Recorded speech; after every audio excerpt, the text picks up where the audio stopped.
morning, everyone. Before we get started, I want to thank everyone for, continuing to follow our rules with respect to being in the building and wearing masks. And wanted to remind everyone, it's not, the most important reason that we do this is to protect all of our folks in this building. If you didn't know, we have multiple departments and tenants that occupy this building. You know, we operate this building in conjunction with the school board. There's children coming in and out of here, teachers. We have many employees that work in here. We have tax collector employees that work in here, property appraiser employees that work in here, as well as folks from the sheriff's department. So it's a multi-use facility, and as the operators of this facility, this county commission, we have the right and the authority to put a requirement in to wear a mask within our facility and your facility. And that's what we've done, we'll continue to do, and appreciate everyone's compliance with that this morning. I don't see we have any issues. So with that, I'm going to call this meeting to order and welcome. This is the February 1st regular meeting of the Flagler County Board of County Commissioners.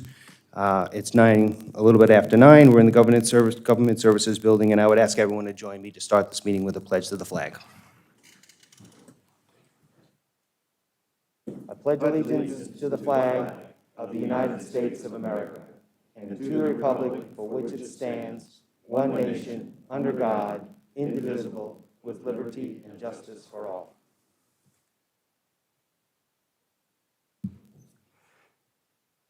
And as we do at the start of all of our meetings, we ask that you please join us for a moment of silence as we think and remember and pray for all of the first responders in our community, all the folks, the men and women of the Sheriff's Department, all our law enforcement agencies, our first responders that keep us safe and run towards danger and not away, and also the great brave men and women of our United States military that serve us here and abroad. So please join us in a moment of silence.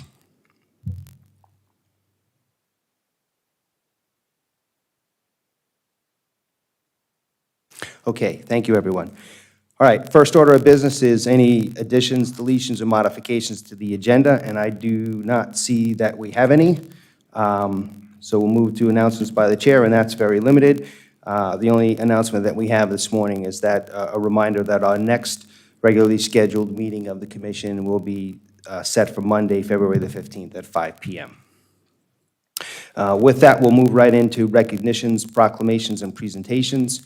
And first up, we have a number of these things today, so we'll all get to participate. And first up is recognitions, starting with a recognition of our flight operations medic Andy Thomas and an accreditation that he received, and that's going to be presented to us by our Fire Chief Joe King. Chief?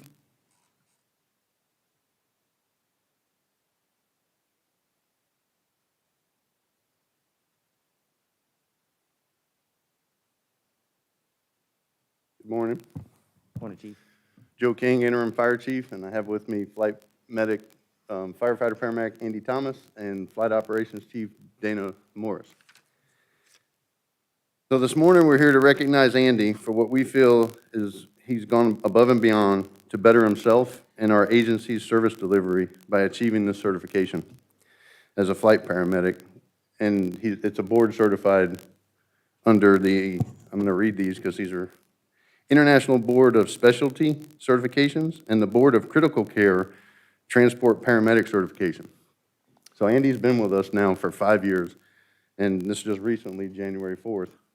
And since March, he became one of our flight medics. And after attaining that, he set a goal to be the flight paramedic certification. For those that are not aware, our Fireflight not only does EMS transport, it does fire protection as well, assists the SO. But all of our flight medics are required to complete an air medical crew program to hold this position. Since Andy obtained this position in March, he began studying for the flight medic certification, which was a voluntary commitment he set for himself, and spent many hours preparing for this exam. The exam consists of 125 hours of 125 scored items, 10 unscored items, which is focused on knowledge, mastery level of a paramedic currently working in the field of a flight or a critical care transport team. In addition to achieving this certification, it's only valid for 4 years, and he's also required to get 100 hours of continuing education, and 16 of those hours need to be clinical as well. Or, as we talked last week, he could retake the test, which I don't think he wants to do. So, attaining this certification not only validates his skill and ability, but his commitment to the flight operations program and to Flagler County Rescue, showing of what a valuable asset he is to our agency. So that's why we wanted to come in front of you today and recognize this. And I think Dana would like to say a few things about Andy. And as Chief King said, Fireflight does several missions for the citizens of Flagler County. One of them being firefighting with a bucket. Over the years, we've dropped over 2.5 million gallons of water with this helicopter, putting fires out throughout the county. And then also we do the air ambulance flights. We average about 70 of those flights a year. And then we also do law enforcement assist with the infrared camera, searchlight. And then we also do marine and search and rescue. And that's where Andy has also been a real asset, because on his off time, he works for the company called the Rescue Company One, going out throughout the country as an instructor in water egress training and medical classes. And if you don't know, the water egress training is, God forbid, that we ever had an accident where we had to put the helicopter into the water. They teach the procedures on how to get out of the helicopter and survive a very bad situation. And Andy teaches these classes, and we've had this water egress training going on for several years, but Andy now is improving our own program in-house, as well as he's been assisting in our marine rescue program that we're currently working together to get it up to par with other counties. Anyways, again, thanks, Andy. Thank you. Thank you very much for the recognition. I appreciate it. I really just went to do this to be better for the citizens of Flagler County that we serve. And so really, I'd like to just thank all my brothers and sisters in the fire service and the EMS world and in the sheriff's office here in Flagler County that we're all out here just to serve our citizens well. So that's all this was for. So thank you. Thank you for the recognition. Thank you, Andy.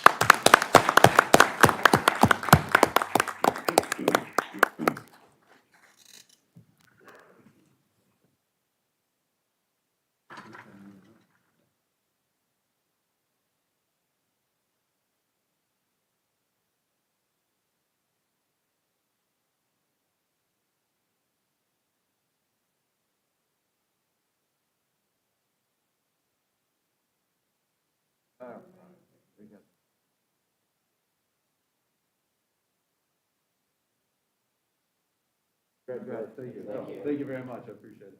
Thank you.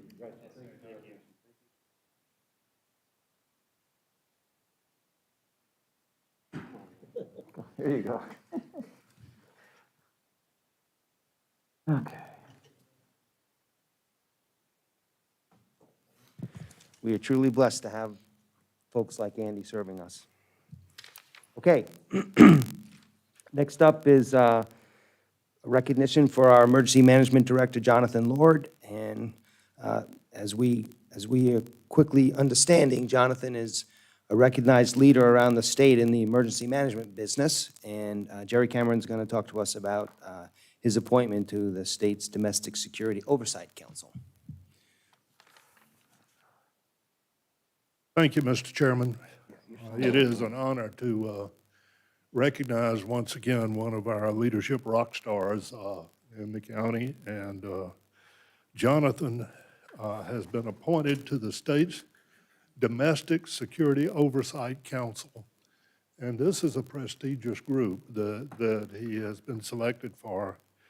And his abilities are the main reason that he was selected for this. This is a group that was established after 9/11 to coordinate efforts to respond to and recover from acts of terrorism that affect the state. Jonathan, in his typical humble way of doing things, when asked about this prestigious appointment, he says, "It's an honor to be appointed to this council." and it meets throughout the year to discuss Homeland Security priorities and funding matters. This council includes representation from the following people and agencies: Florida Department of Law Enforcement, Florida Division of Emergency Management, the Attorney General, the State Surgeon General, Agriculture Commissioner, the Education Commissioner, State Fire Marshal, Florida Digital Service, the Florida National Guard, Adjutant General, Prosecuting Attorneys Association, Florida Fire Chiefs Association, Regional Task Force, and co-chairs, Florida Police Chiefs Association, Statewide Domestic Security Intelligence Committee, Florida Hospital Association, Florida Emergency Preparedness Association, Florida Emergency Medical Services Advisory Council, and Seaport Transportation and Economic Development. These organizations and people help support the Florida Chief of Domestic Security with the coordination of efforts to prepare for, prevent, protect, mitigate, and respond to and recover from all acts of terrorism.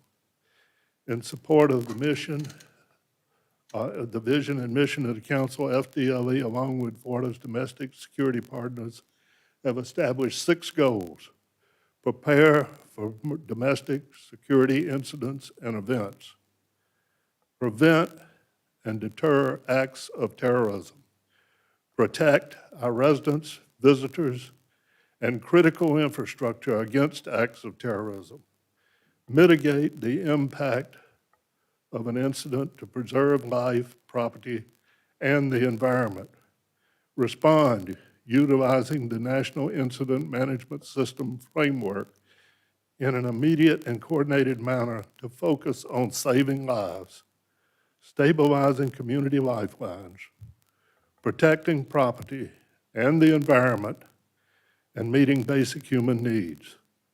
Goal 6, recover quickly and effectively following an incident. The purpose of those goals is to establish a planned, deliberate, and comprehensive effort to support domestic security in Florida.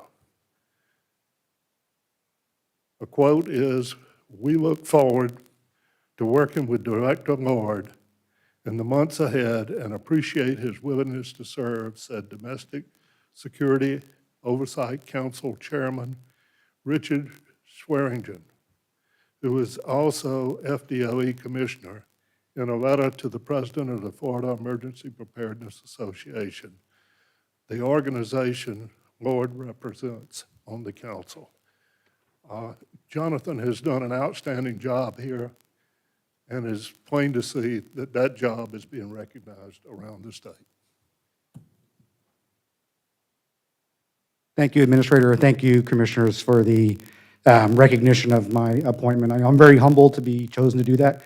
I didn't go looking for this. I didn't apply to be on this. They came looking for me, and it's kind of one of those things that it's hard to say no to. And actually, I'm very pleased to be able to help serve the entire state, not just Flagler County, and be a part of this group. So thank you all for your recognition. Thank you, John.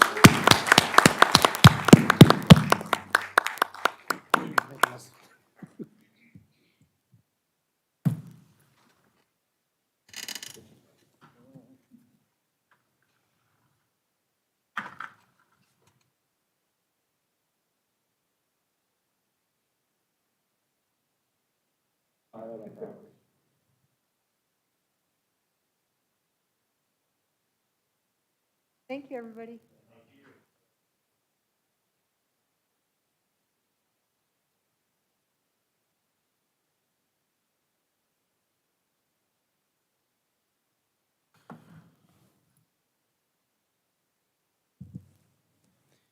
Okay, next up, we have recognition of one of our planning and development board members, Lauren Cornell, and that's was requested by Mr. Minkle.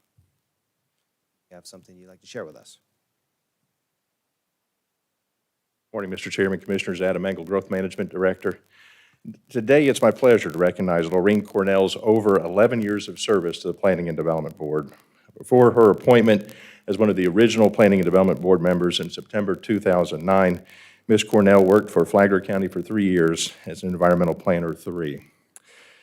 She was instrumental in setting up many of the planning programs and initiatives that continue to this day. And this is a small number here. I'm just highlighting 2, but her hand has been in so much of what we've done, including the establishment of the Lehigh Greenway Rail Trail and the Scenic A1A Byway. Before her appointment to the county's Planning and Development Board, she served for 3 years on the City of Bunnell's Planning and Zoning Board. She's a certified planner, a certified arborist, a colleague, I consider her a friend, and she remains active in this community in a number of professional and volunteer organizations. While her work takes her to Volusia County, she has called Flagler County home for over 20 years. And Ms. Cornell epitomizes public service, and we thank her for her service to Flagler County.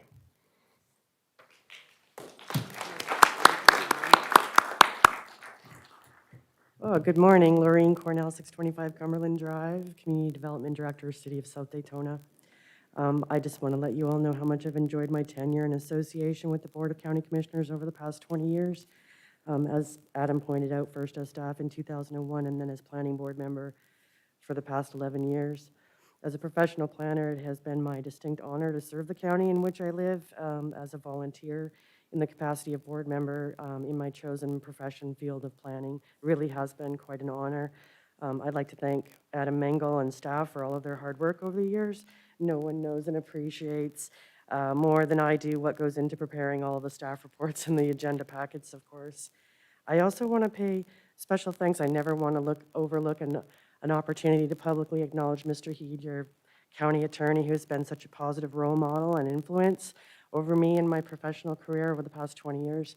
I believe it was Mr. Heed who encouraged me to sit on the board, and for that, I'm very grateful. Finally, I want to thank my husband, Bill Prowse, who always makes a point of cooking me dinner before I come to those night planning meetings. The work that the planning board does really does help to shape this community, the communities in which we live, work, and play. And I wish the planning board and the county commission much success, of course, in the future and always. Thank you so much for the recognition. Thank you, Mr. Hadid, Mr. Mengel. Thank you. Thank you, Ms. Cornell.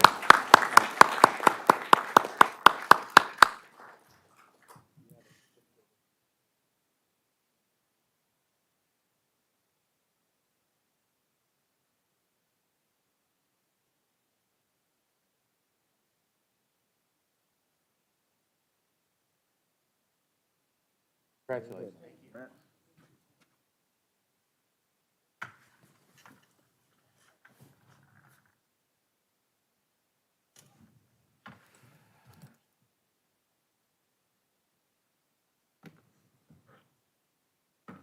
Okay, next up, we have our proclamation for today, and that is a recognition and announcement of Teen Dating Violence Awareness Month, which is, we've declared for this February 2021. That was requested by the Family Life Center, and I would ask Commissioner Dance if you would please read that proclamation. Get the mic on. This is a proclamation of Flagler County Board of County Commissioners recognizing the month of February 2021 as Teen Dating Violence Awareness Month. Whereas Flagler County is committed to the well-being and protection of our youth, the safety of our communities, and to fostering a society based upon mutual respect for one another, with zero tolerance for any forms of victimization and abuse. And whereas teen dating violence is a serious crime that can involve physical, sexual, verbal, emotional, economic, and other abusive behavior, including harassment and cyberbullying via texting, emailing, instant messaging, or posting on social media. And whereas women who are 16 to 24 years in age are more vulnerable to intimate partner violence, experiencing abuse at a rate of nearly triple the national average. And whereas 1 in 3 adolescents in the United States is a victim of physical, emotional, or verbal abuse from a dating partner, a figure that far exceeds rates of other types of youth violence. 1 in 10 high school students has been purposefully hit, slapped, or physically harmed by a boyfriend or girlfriend. 1 in 10 teens reported sexual victimization from a dating partner, and 1 in 4 teens in a relationship report their boyfriend or girlfriend isolating them from all friends and family. And whereas young people who have been victimized by an abusive dating partner can experience serious negative effects to their physical and emotional health and are more likely to be depressed, develop low self-esteem, perform poorly in school, engage in risky behaviors such as drug and alcohol abuse, and contemplate or attempt suicide. And whereas while dating violence affects teens across all races, genders, religions, nationalities, sexual orientations, and socioeconomic statuses, it is disproportionately affects lesbian, gay, and bisexual youth who experience rates of intimate partner violence that are almost twice as high as the rates for heterosexual youth. Transgender youth report even higher rates of victimization and dating violence than their heterosexual peers. And whereas whereas parents and guardians of victims of dating abuse are often unaware of the problem, studies show that only 33% of teens in an abusive relationship ever told anyone about the behavior, and 81% of parents responded either that teen dating abuse is not an issue or that they did not know whether it was an issue. And whereas Flagler County Advocates Alliance, comprised of Flagler County Sheriff's Office Victims Advocates, Flagler Beach Police Department Victim Advocate, State Attorney's Victim Advocates, 7th Judicial Circuit Flagler, and Family Life Center, are working together to increase public understanding of this problem and mobilize community efforts to end teen dating violence. Now therefore be it proclaimed by the Flagler County Board of County Commissioners that they hereby declare February 2021 as National Teen Dating Violence Awareness Month in Flagler County, and applaud the efforts of the many victim service providers, police officers, prosecutors, national and community organizations, and private sector supporters for their efforts in promoting awareness about teen dating violence, adopted this first day of February 2021. Thank you, Commissioners. We have representation from the Family Life Center, I'm sure. Good morning. I'm Lisa Edwards, Economic Justice Advocate for Family Life Center. And Rachel and I are here to thank you for putting us on your agenda today and helping us to make aware that teen dating violence is real. We would like to thank you also for all your dedication and encouragement and support, helping us to make domestic violence and sexual assault their survivors, helping as victims, helping us to help them become survivors and then warriors for our community in Flagler County. Thank you very much. Thank you for coming today and bringing this to our attention to work on. So, I'd like to give you that. if we could.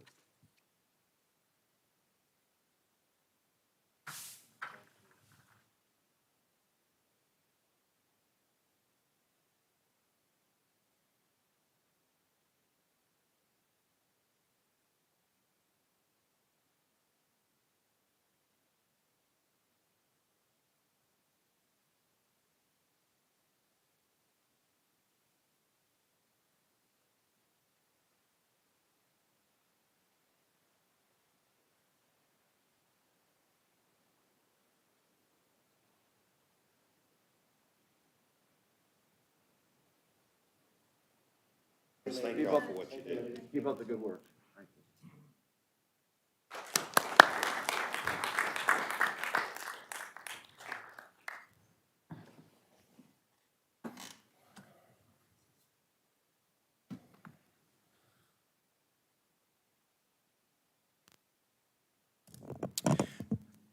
Okay, we're going to move on to the presentations portion of our agenda. And first up, we have a presentation on the Florida Department of Transportation's 5-year work program, which gets modified each year, and that's by our county engineer, Ms. Faith Al-Khatib. Good morning, Faith Al-Khatib, County Engineer. As you know, the Office of the County Engineer prepares many agenda packages throughout the year for this board's consideration for multi-million-dollar agreements, professional engineering services, construction contracts for implementation of the county's capital improvement program. Almost all of the state and federal funds dollars that come to Flagler County in structural projects come through the FDOT to us. Each year, our office performs an assessment of existing transportation infrastructure and develops a list of projects based upon current conditions and future needs. We create a scope of work, cost estimate, and we create a priority list, which we presented to our commissioner on an annual basis, and we call it annual 5-year work program. The list is then provided to FDOT, who partners with the county to bring this project to fruition based upon funding availabilities and also program eligibility. These projects include everything from a new roadway system, roadway widening and resurfacing, intersection improvements, bridge replacement, and interchange projects. Also, pedestrian infrastructures such as multi-use trails, sidewalks, and parks facilities. And not to forget also the beach renourishment dune projects. We did receive $16 million from FDOT. And yes, Lorraine, is going to be to protect A1A, but also to protect the residents of Flagler County. It is my great honor this morning to introduce some of our champions from FDOT that have helped us to sustain a highly successful infrastructure improvement program. With us today, we have District 5 Secretary Jared Perdue. Thank you for taking the time to come here and attend this meeting. Director of Transportation Development, Lorraine Popo, and the Program Manager, Catherine Alexandra. And I think Anna's here and more people that are attending here.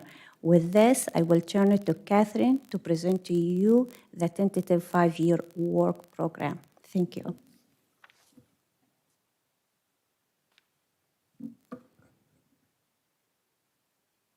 You're welcome to take the mask off when you're speaking, if that helps you. So.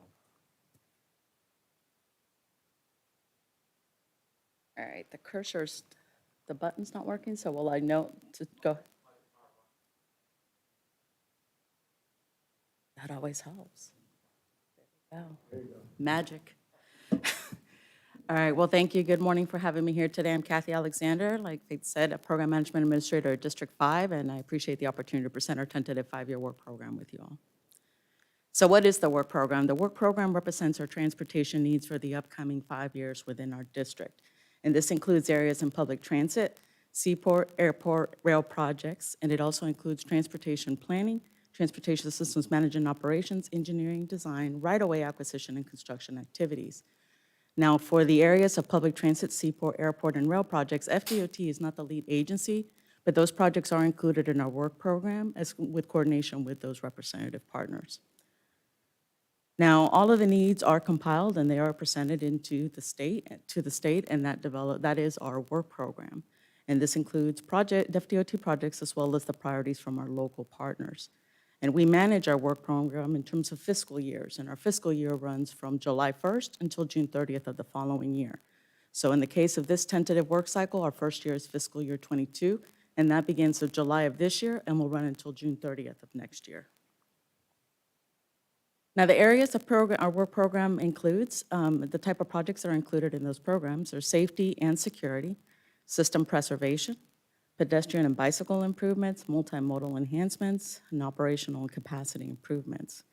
In terms of our strategic intermodal systems, those are based off of the needs of the department as well as those that are identified by the MPOs and the TPO priorities. There are other activities that are included in our work program, and that could be studies, that could be emergency repairs, it could be any kind of the preceding activities that lead to a project becoming adopted in the work program.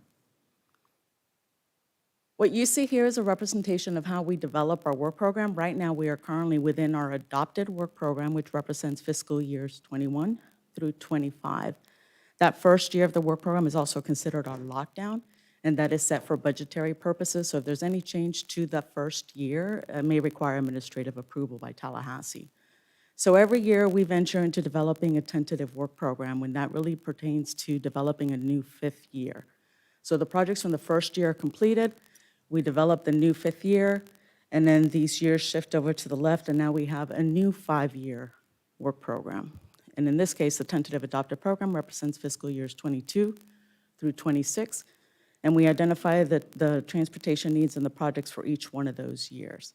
So essentially, our project will remain tentative until it is submitted for review and approval. That usually happens in the spring, right about this time, and it becomes the adopted work program on July 1st. Now, it does take a lot of effort to develop the tentative, but it is still subject to change. What this slide represents is the key activities that take place on this yearly basis, but in particular to this year. July 1st, not only do we adopt the work program, but it's also what is the initiating catalyst, I guess, for development of the new tentative work program. The department goes through and identifies all the needs. We also work with our local partners with identifying the needs and the priorities that they may have. We receive the priority list from our MPOs, DPOs in the county. All of this information is compiled together, and what we do is start working on balancing our priorities along with the local priorities and developing our plan against program, targets, and resources. A key activity that happens in the summer and into the fall is the Revenue Estimating Conference. This occurred in August, and there was actually a follow-up in December. This is key because at this conference is where they can develop what the revenue forecast is, as well as the projections in order to support the district's work program. That information is essentially used to see what we can afford or what we can do. That took place, like I said, in August. Typically, that information that is compiled at the Revenue Estimating Conference is provided to the district in September. Unfortunately, this year, that was delayed, and we didn't get it until November. And not only was it late in getting received, it also came with the bad news that there was going to be shortfalls from the revenue in the forecast. We actually faced a $1.4 billion shortfall across the state in revenues and projected forecasts, which impacted the development of our work program. And so it was, like I mentioned, it came in late, so we actually got that in November, and it took us all the way up to December 18th, which is the snapshot date that was taken so we can publish the information at our public hearing. And our virtual public hearing occurred January 11th to the 15th, the second week of January, and so that has already come and gone. And also the deadline, the 2-week deadline for the public to make any comments and put it in the public record. That deadline was last Friday, the 29th. So as this continues, our tentative work program continues to become approved, reviewed, approved for ultimately adoption. We have the deadline for the county written objections, and that is February 12th. The Florida Transportation Commission will hold a public hearing and a workshop on the tentative development work program. And that will happen, usually happens around the springtime. That the date is still yet to be determined. Then the tentative work program is submitted to central office for review and into the executive office of the governor. That happens before the legislation begins. And then there's additional review that happens there. And then once it is ultimately approved, again, it becomes adopted July 1st. So July 1st of this year is when our tentative will become the adopted. I talked about some of the impacts. Like I mentioned, we received the news of those revenue shortfalls and those lower than projected numbers moving forward. A lot of things came into play with that, but some of the key critical factors is the enhancement of fuel-efficient vehicles. Obviously, cars are getting more efficient. They're also exploring alternate fuels, and so that is impacting gas consumption throughout the state. So that reduced our revenues. You also have, teleworking, telecommuting is a big thing now, so that means less people are driving their vehicles. That means less gas consumption, less revenue stream coming from that as well. Right-of-way costs is also impactful when it comes to our revenues and our projections. Real estate prices has increased to 7.1% statewide, so that's impacting the cost of our projects as well. And lastly, the economic impacts of the pandemic. No surprise to all, especially to Florida. The tourism is a huge industry for it, especially here in Central Florida with all of the attractions that we have. Again, going back to teleworking, that was impactful. But also, we have less tourists coming into the area. We had venues and event cancellations. There was social distancing and restrictions of capacity. We had impacts to people coming to not staying at our hotels or renting vehicles. All of those contribute to that negative shortfall that we received. So at a district, at a state level, I said it was $1.4 billion. At a district level, we were seeing shortfalls of $100 million across, as we were developing our tentative work program, of which $80 million was in the current year, which is this current year, fiscal year '21. But the upcoming 4 out of the 5, we're also seeing shortfalls. So we had to determine what it was that was important and what we needed to do to try to balance the needs against those limited resources. We wanted to make sure that we weren't going to affect any of our contracts, existing contracts, and we wanted to still make sure that we were keeping true to our debt service payments. Then it was a matter of projects. We wanted to make sure that we were maintaining safety projects. Those were crucial and priority to us. And also our preservation and maintenance of our roadway assets. In terms of the district itself, we also looked at what contracts we could reduce in order to absorb some of those shortfalls. And indeed, we did end up reducing our district contracts as well as continuing services and design support contracts. I'm sorry, but just a quick question on the budget. This past week, the governor came out with his budget, and it appears that the impacts of COVID weren't quite as bad as what was originally planned for. Has that helped you at all, or do you have any indication of that? We have not taken that into consideration. Our tentative work program was built before this latest information, so it's a possibility that we'll have to go back and look and see if there's any adjustments that will be made because of that. So this was all done back at the end of last year. All right.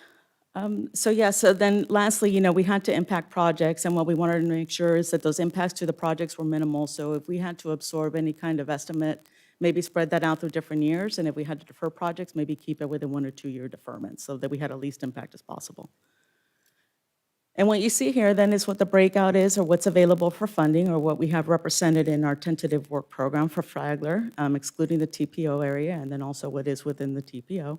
And you could see the totals there for each of those years, and then the total on the furthest right-hand. So you're about $47 million for Flagler, excluding the TPO, and about $34 million for Flagler within the TPO region.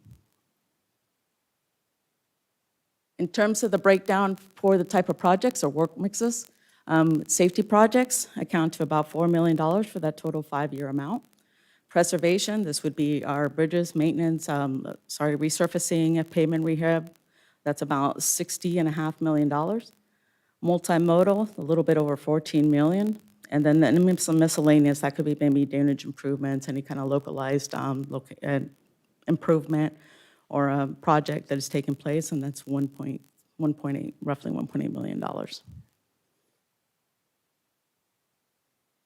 right, moving into some of the projects that we have programmed for Flagler County. The first one that you see here is County Road 304. This is a resurfacing project. It's a priority number 3. Construction on that is programmed for fiscal year '26. We have another resurfacing project for County Road 205, and this one has construction also planned for fiscal year '25. We have the Armand Beach Drive Roadway Improvements Project, County Priority Number 7, and this has design starting this year, July, so fiscal year '22. We have East Daytona North Roadway Improvements. This would be the -1 and the -2 projects, County Priority Number 10, and design will be starting in the upcoming fiscal year '22, and carry over into the following fiscal year '23. Then we have another pavement project. This is Forest Park Street, County Road 35, County Priority Number 13, and design will be starting in fiscal year '25.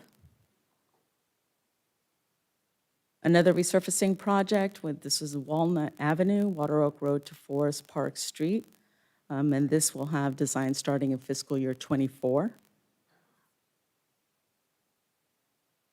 Jungle Hut Road from North Ocean Shore Boulevard to Beach Access, also a pavement reconstruction project, County Priority 21, and design will be in fiscal year '25.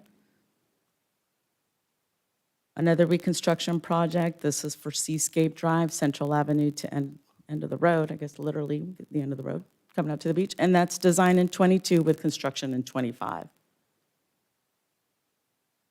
Another county priority project for resurfacing Westmeyer Place, and this would, as indicated here, from one location to State Road A1A, and this is designed in '24. Another reconstruction project, Water Oak Road, County Road 2005, from County Road 206 to Mahogany Boulevard.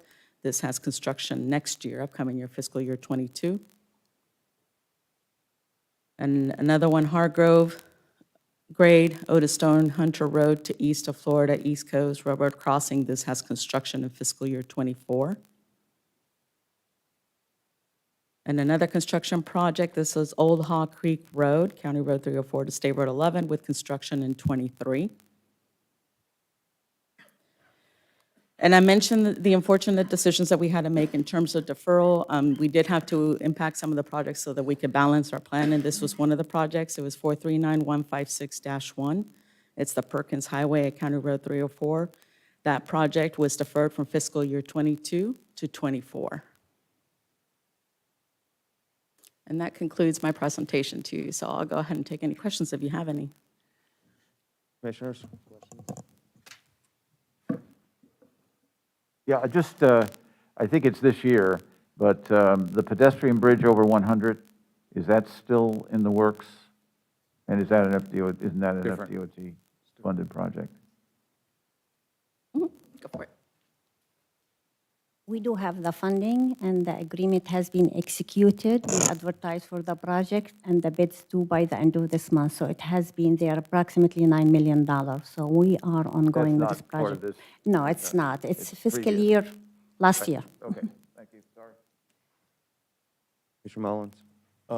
Faith, while you're there, let me ask you real quick. This may get off this subject a little bit, but I've had this, a few people ask this.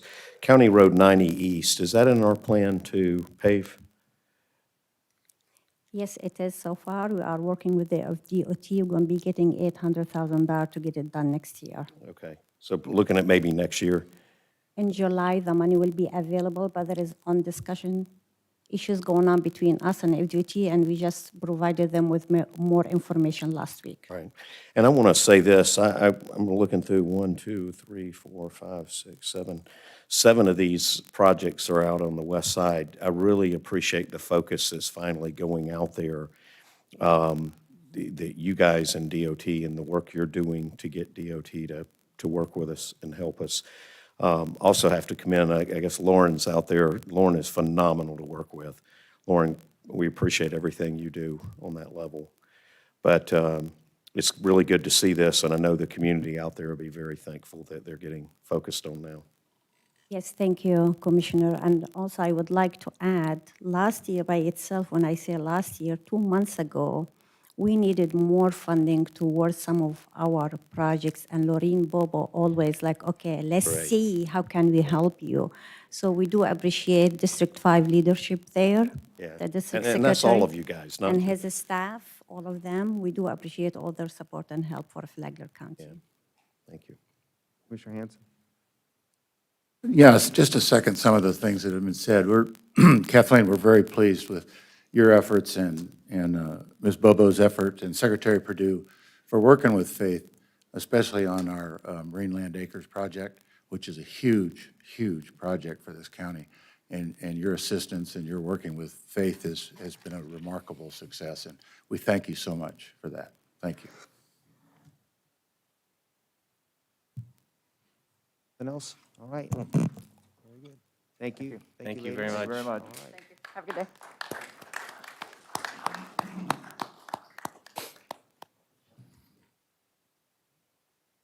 Yes, sir. Okay.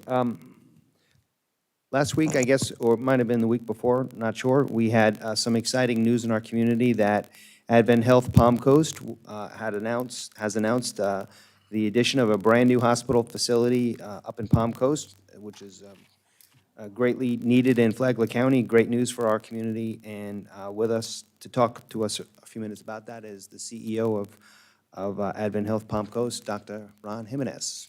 Welcome, sir. Thank you, Mr. Chairman. Ron Jimenez, CEO, Advent Health Palm Coast, and we are very, very excited to make this announcement of a new facility going here in Flagler County to help take care of the residents of this county. We are deep in the design phase right now. That design calls for a 150,000 square foot facility over 4 stories at a cost of approximately $100 million. Upon completion, we should have a facility that will employ about 300 to 400 folks. And as it ramps up and gets busier, that number could go up to 700 to 800 people employed here at that facility. So extremely excited about this project, appreciative of all the support that we've received from both county and the city with regard to the planning, and look forward to coming back and giving you updates on a regular basis if that's warranted. Happy to take any questions. Commissioners? All right. No Yeah, we're questions. Just excited. Thank awesome you. project. Yes. Yeah, we're happy. Yeah. Thank you very much. Thanks, Doc. Thank you very much. Thank you.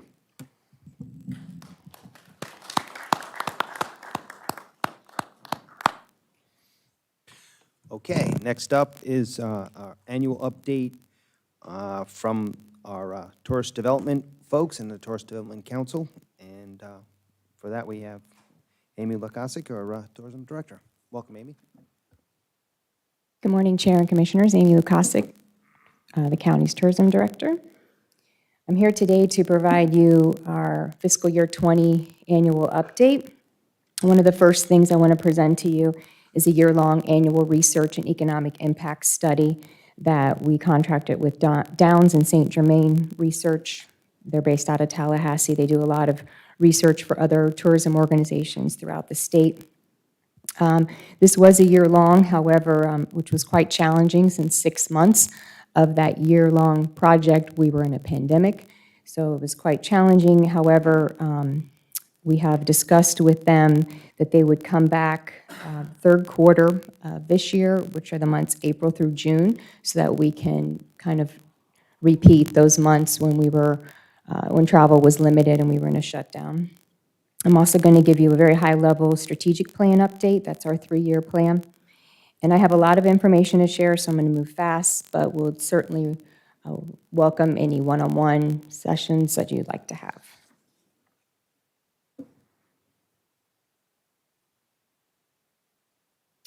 All right, so one of the objectives was we were going to map the visitor journey, which includes the planning cycle, how long people are taking to travel, what are they using to plan their trip, their visitor origin, their length of stay, in-market activities, what they do, how satisfied they are with their trip, and then the economic impact.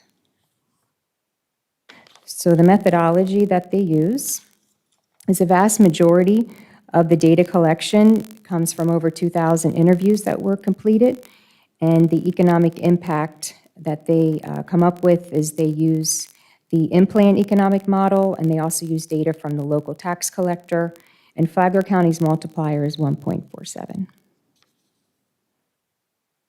So we're going to first start at the end, which is the economic impact numbers, which I want to say we've never had this type of research before, so we're very excited because even though we were in a pandemic, it gives us a lot of direction to the decisions that we'll make, and especially with advertising and marketing.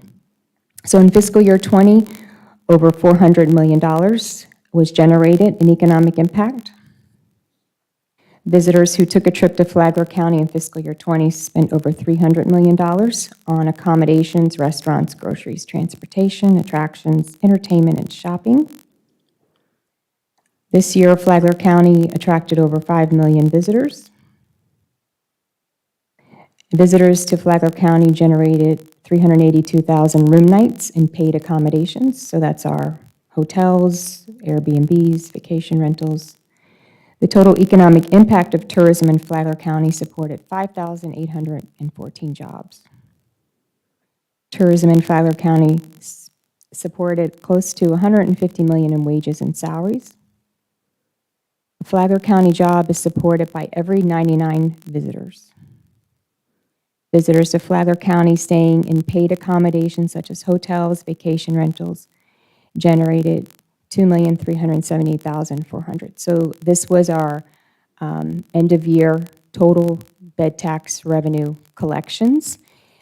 Even though we started out the year down 18% because of Hurricane Dorian, and of course we had the pandemic, we only ended with a decrease of 13%. So that's pretty something we're proud of since tourism was limited during half the year, plus a hurricane. Household savings. Visitors to Flagler County saved the local residents $756 in taxes per household. Every dollar spent by the tourism office on marketing is associated with $402 in visitor spending. So now I'm going to go through the visitor journey. It's basically a short planning window, no surprise.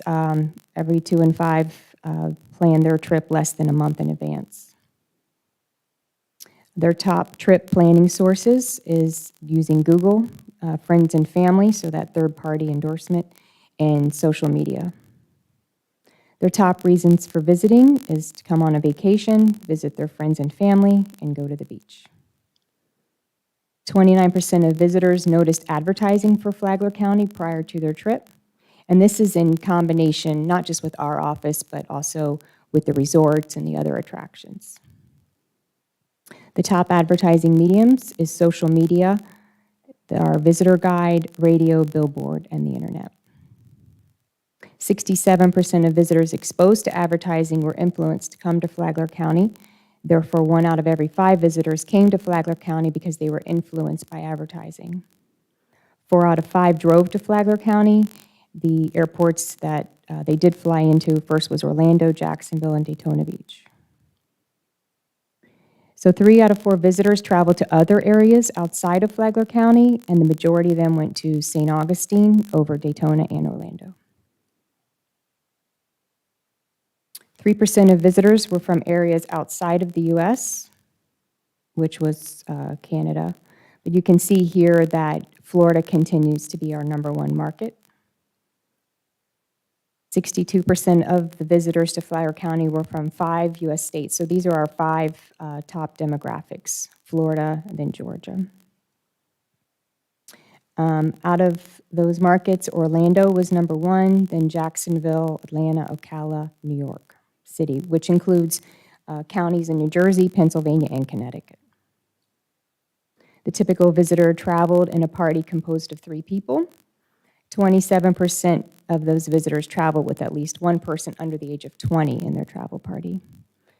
The typical visitor was 52 years old, earned $77,000 per year, and was female. We also asked them to do an economic study and profile of our day trippers. And in short, they look very close to our overnight visitors. They come from Florida, 3 people, travel with children.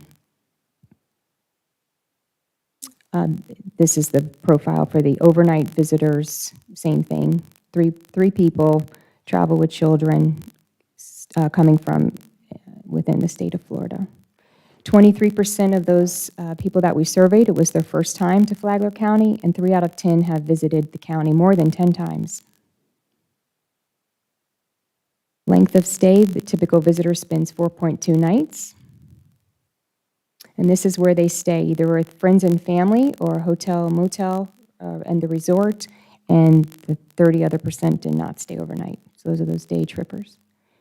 Booking methods, here's how they book their stay. They book primarily through an online travel agency, so this is like Expedia, Travelocity.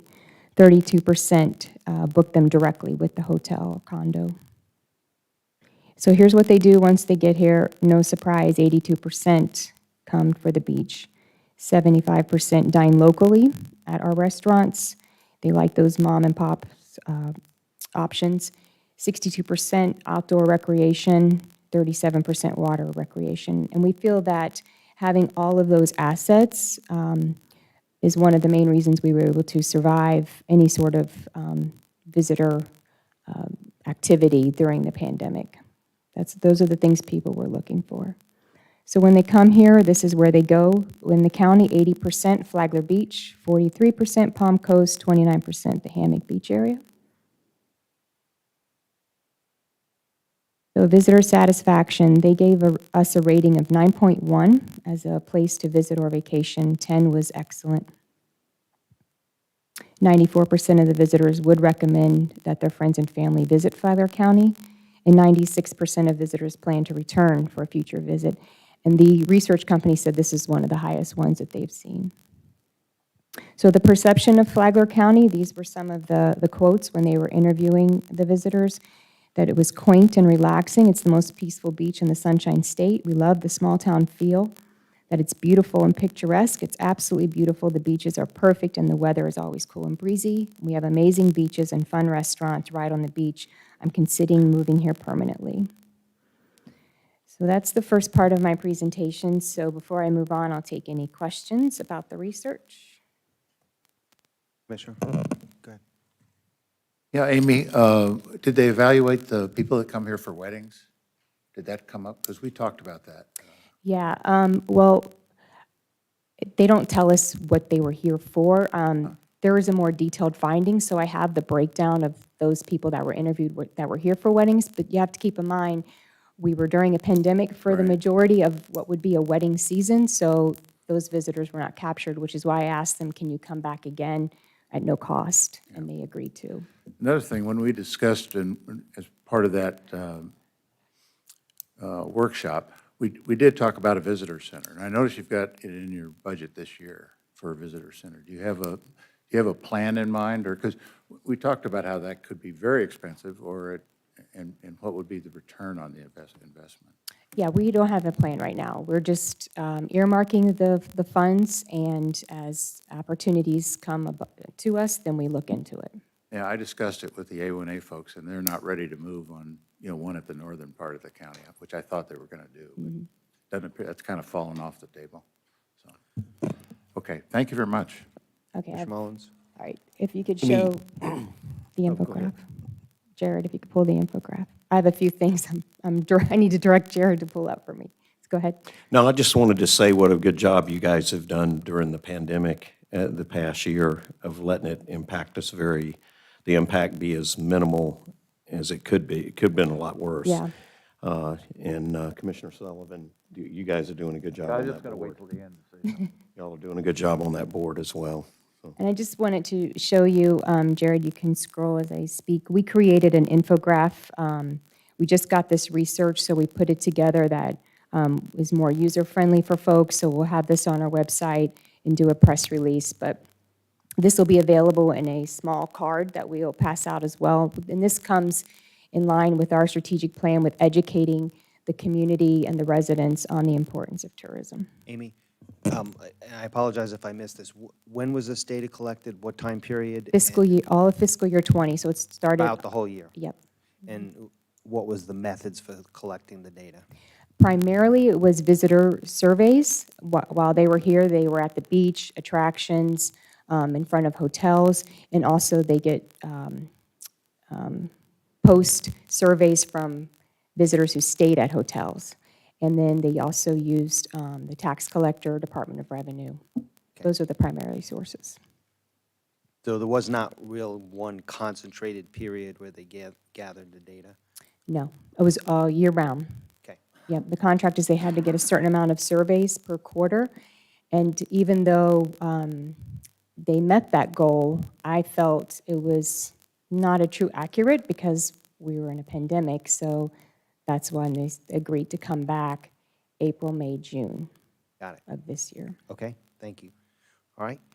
All right, so if we could go to the spreadsheet, Jared.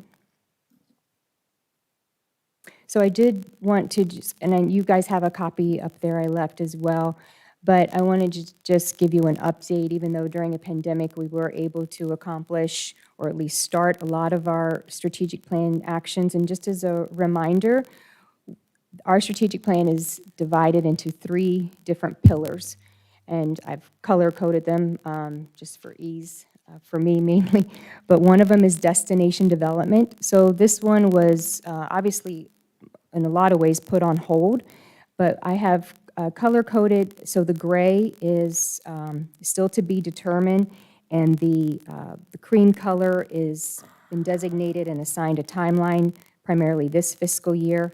So if you scroll down, a lot of what we were able to accomplish was in the organization excellence.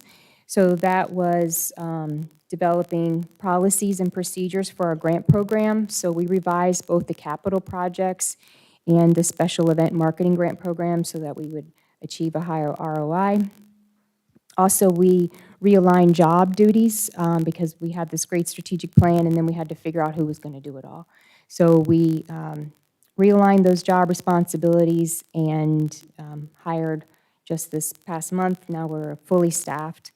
And we started with our community outreach and communicating the value of tourism. When we started off with the tourism tacos and turtle event that we had out on Flagler Beach, and that was a great event and a good start. And then, of course, the pandemic started. So what this spreadsheet provides to you is to show you the different pillars that each tactic falls under, the time frame, and then the TDC lead is the job description, and then any notes. So I gave a copy so you can look at your leisure. I did also want to let you know, Commissioner Sullivan, you brought it up about the governor's budget. He has maintained the Visit Florida funding at $50 million, which we were very pleased about. So that continues to demonstrate the governor's acknowledgement and importance of tourism marketing to the state. At one point, we were at $76 million, but we have been at $50 million for a couple years now, and we were pleased that he has maintained that. So that's my update, and I'll take any other questions. I think, Mr. Cameron, you had something you wanted to add? Commissioner Sullivan? Yes, sir. Amy's been with us in this position for about 2 years, and she hit the ground running, developing strategy.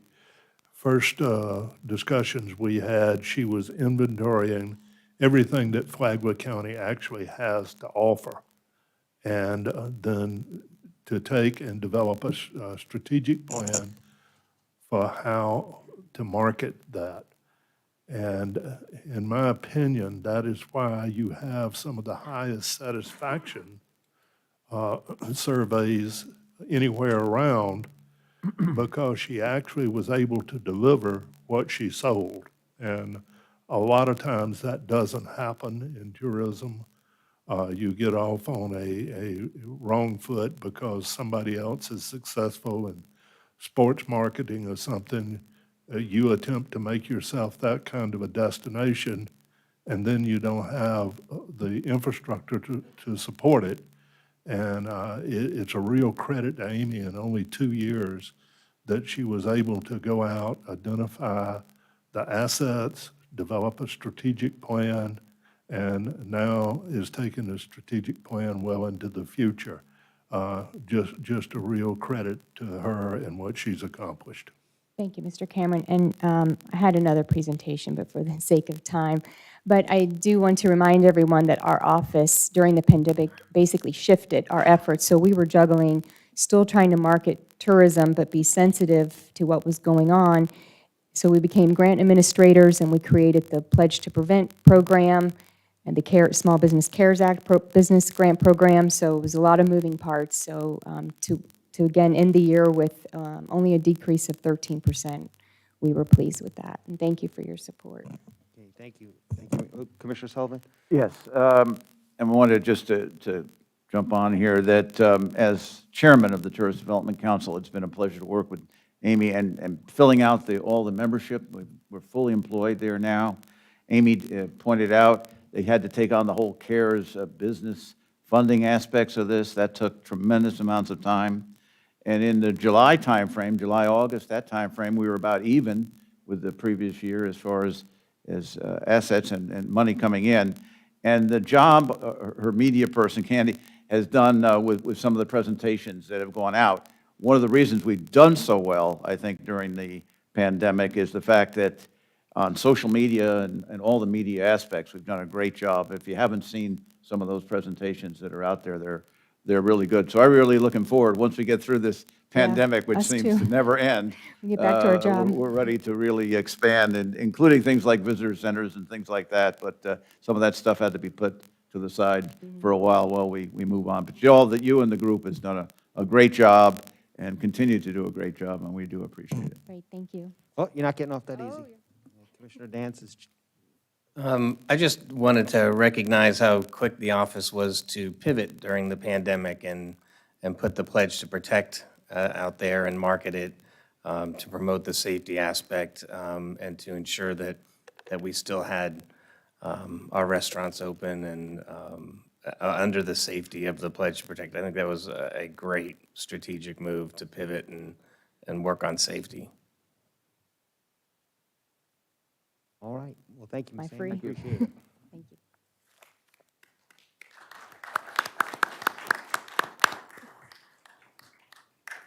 Okay, next up, we have our Emergency Management COVID CARES Act funding and vaccine update from our Emergency Management Director, Mr. Lord.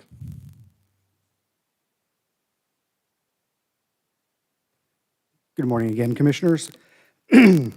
As of this morning, over 1.7 million cases of COVID-19 are attributed to Florida across all ages and with over 26,000 unfortunate deaths. Here in Flagler County, we have a cumulative 5,294 cases with an unfortunate 65 deaths. Recently, our percent of new positive cases in relation to the total number of daily tests has kind of continued its post-holiday unfortunate high, though we are starting to slowly subside. There's days where it spikes back up, but in general, we are seeing a downward trend again. It's still not as low as it was before the holidays. Due to this ongoing high rate of spread, we just really are double downing on trying to get the message out about workers, residents, visitors, just using the very simple, non-invasive tools at their disposal to help limit the spread of COVID-19, which is social distancing, face mask wearing, and frequent hand washing, as those things really do make a difference when it comes to controlling the spread.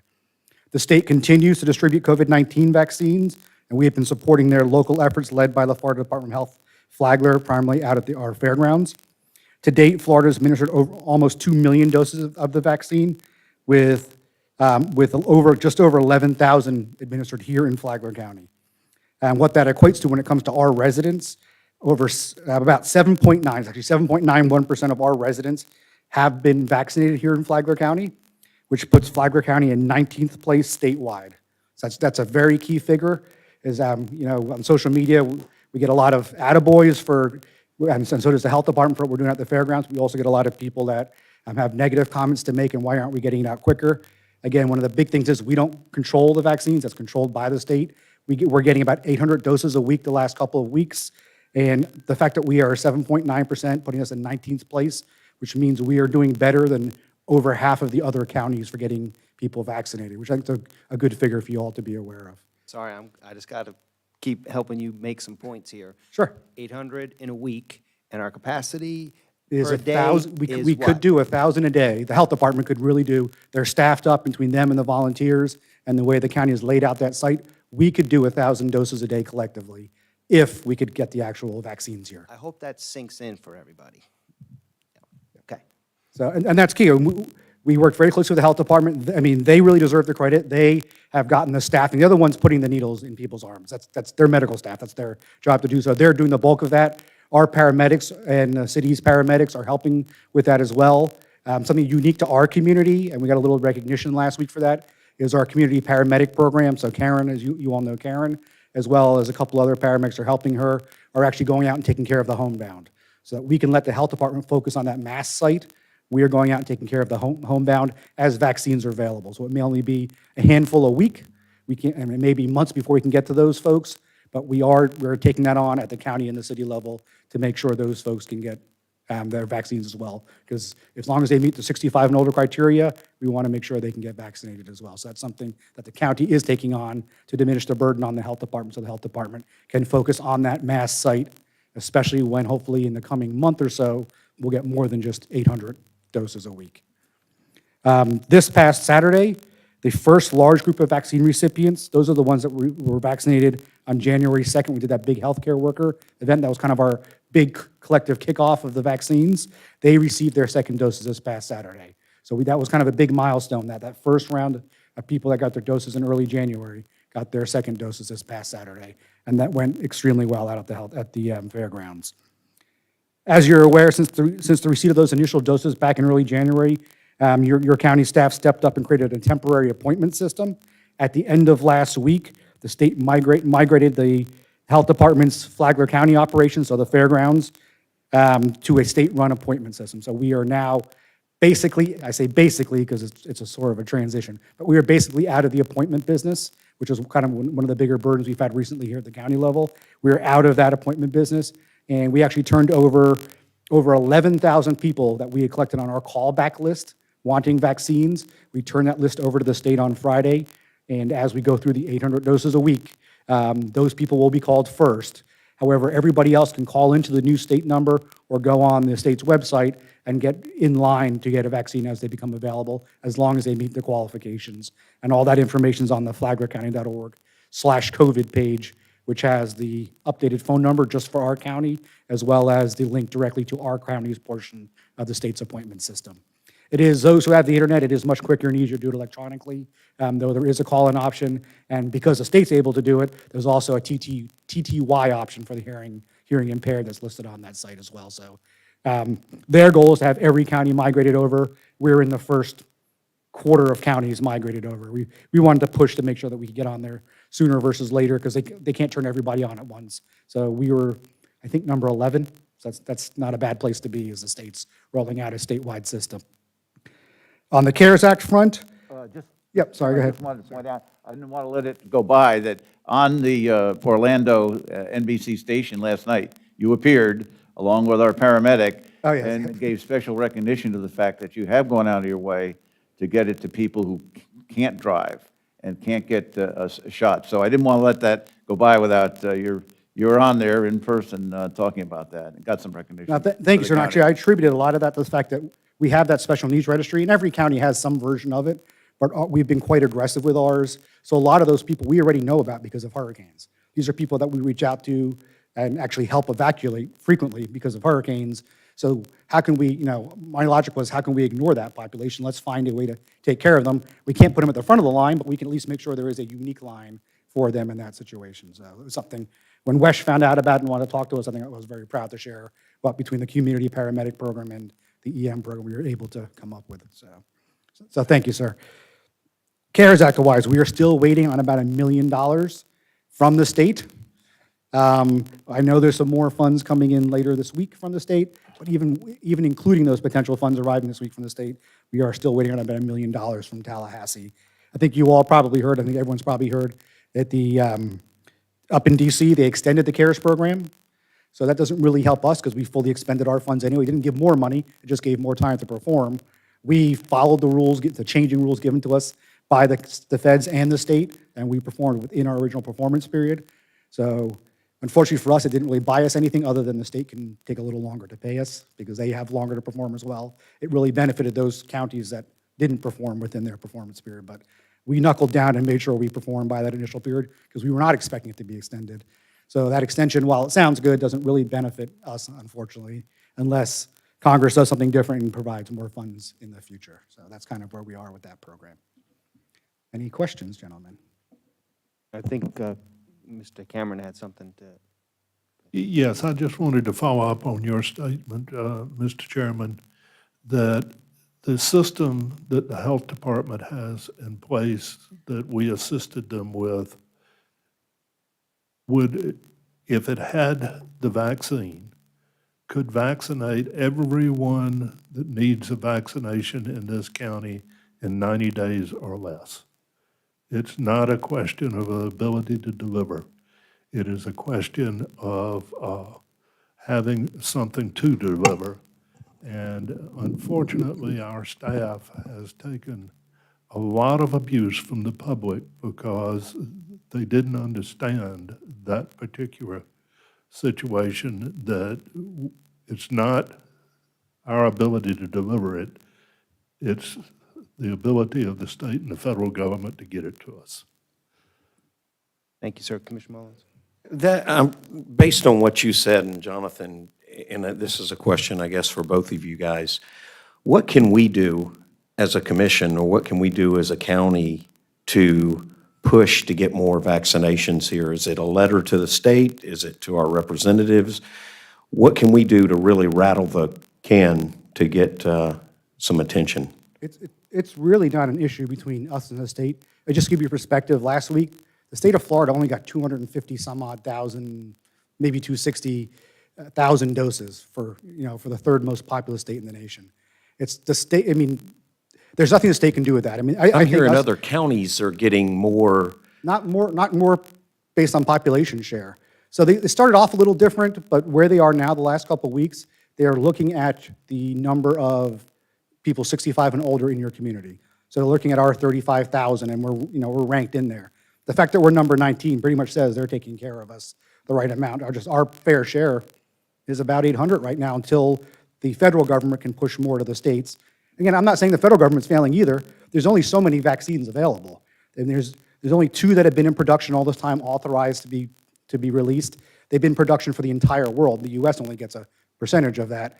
I think if the new Johnson & Johnson one gets, which is the first single-shot one that may get approved within, hopefully, fingers crossed, within the next week or so, I think that may be a game changer. Because 1, people only have to show up once. And then 2, they are ready to produce so many more of those. It'll be so much easier, and hopefully it'll be available to bigger groups. But again, since our governor chose to do the 65 and older first, we just opened up the floodgates to this larger group. I'm not saying it's good, bad, or other, it's just a fact. We opened up the floodgates to a larger group than other states did. So we just have this higher demand than other states have right now because they are using smaller groups versus such a massive group in our state.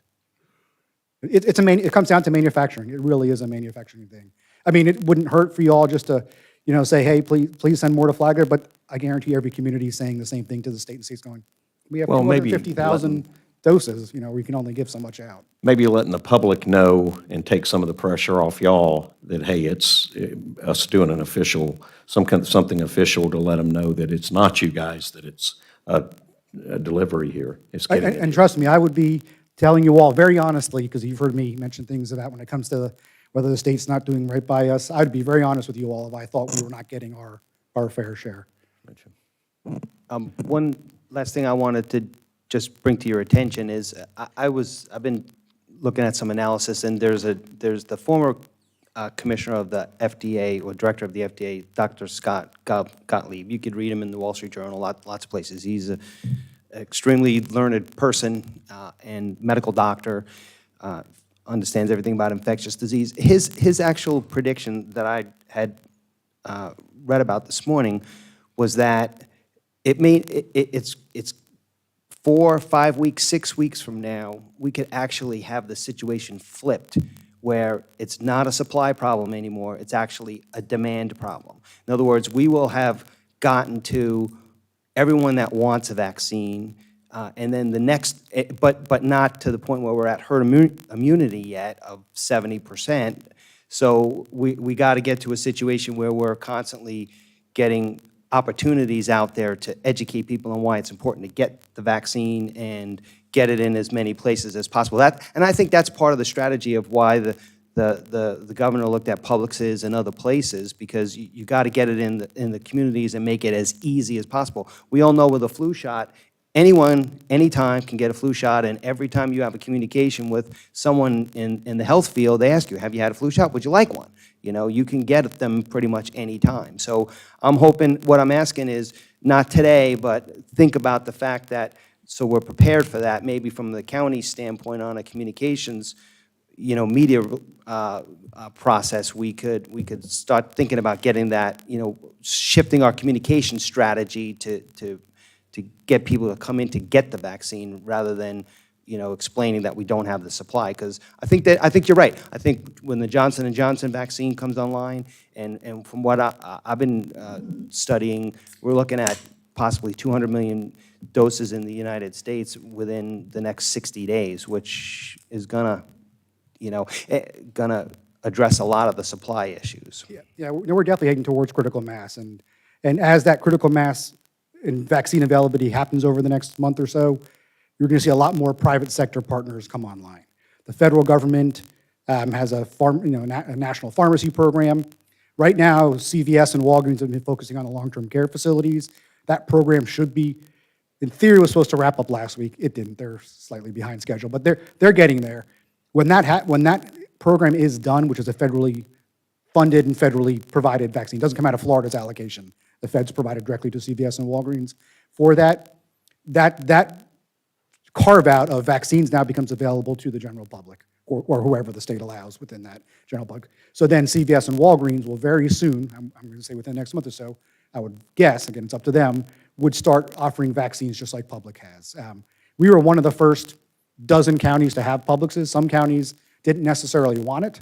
It wasn't really true. You couldn't say yes or no. It was something the governor had worked out with Publix. But I'm glad we are. We have a higher percentage of seniors than most other counties in Florida. So the fact that we were chosen to have Publixes as well, I think is awesome. I think it's a great thing. It did not impact the amount of vaccine allocated to Flagler County. It only added additional vaccine available to our residents. So that was a good thing. So there's some news in some other counties where they're anti that. I was all for that. Our health department director was all for it. That was a beautiful thing. And I think the goal is, in the coming months, especially with the single-dose vaccine, if and when it comes online, is more and more private sector. So as we continue to ramp up and have this potential and the ability to administer 1,000 vaccines, give or take, a day,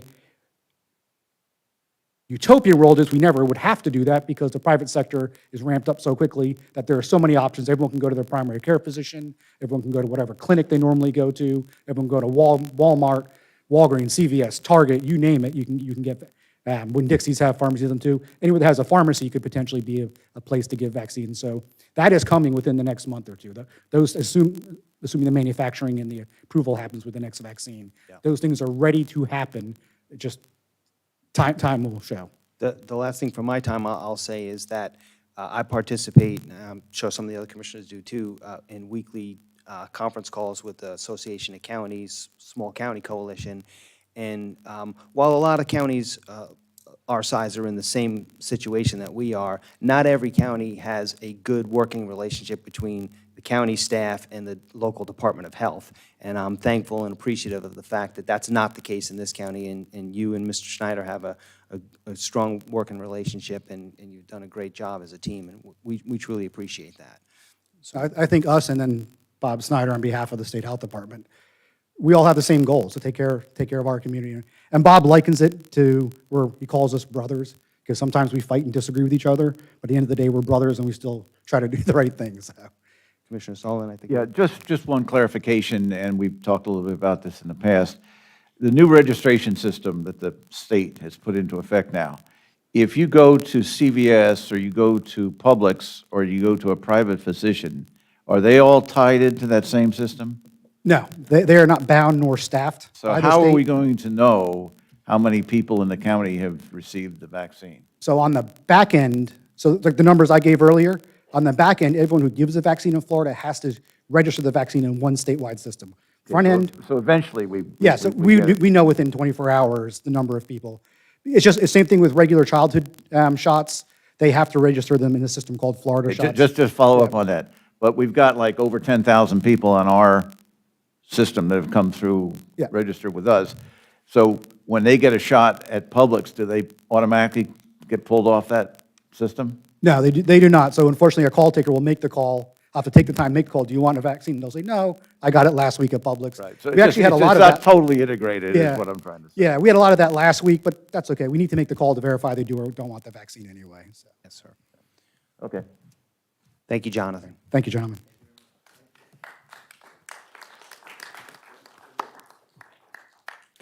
Okay, our next presentation is an acceptance of some matching funds donation from the George Washington Carver Foundation, and which is for the Carver Center addition that we've been talking about and working on for a long time. And we have, I believe, our former county commissioner, Ms. Barbara Revels, who's the president of the foundation and also the director at the youth center there, Mr. Jordan Butler. Welcome. Thank you, gentlemen. Is this on? Can you hear me okay? Yep. So we are here on behalf of the Board of Directors of the G.W. Carver Foundation. Our volunteer foundation members have worked hard to raise the $50,000 that we are presenting to the county in order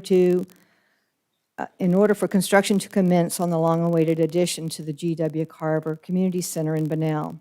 We have been assured by county staff that construction will be starting forthwith and work will begin no later than 60 days from receipt of the funds that we are presenting to you today. We thank those many citizens throughout the county who have generously donated these funds. We hope that you and the county staff will share in our pride that this work is finally proceeding. We have seen the trajectory of the lives of so many of our citizens changed for the better because of the work and the programs offered at the center. The addition will only add to the benefits being realized by so many in our community. We know we all have been frustrated at times with the unfortunate delays which have occurred since the county committed to this wonderful community asset over 5 years ago. This past year, those hurdles were cleared, and Mr. Cameron and this commission dedicated 2 years of funding at $200,000 each year towards the building addition. Our $50,000 added to that will bring it close to completion. The foundation is committed to continuing its fundraising efforts. In addition, we will be approaching the building community for additional donations of building materials and are seeking specific grants which are designed to assist in the projects such as this.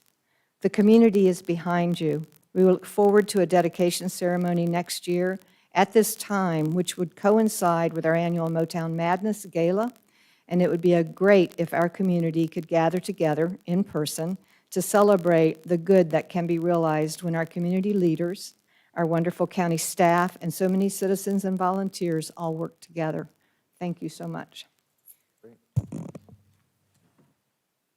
morning, Mr. Chairman and Commissioners. I am extremely humbled to be here today. When I stepped into this position 2.5 years ago, this project was entering the final phase. It was coming around the last turn, and it had been tripped up by some things.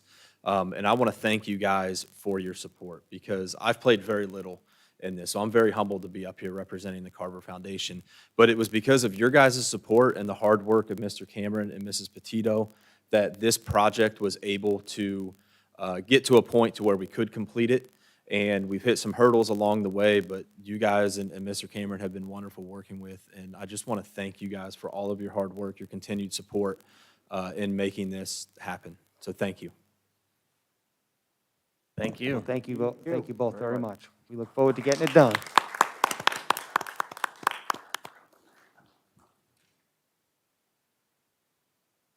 All right. Okay.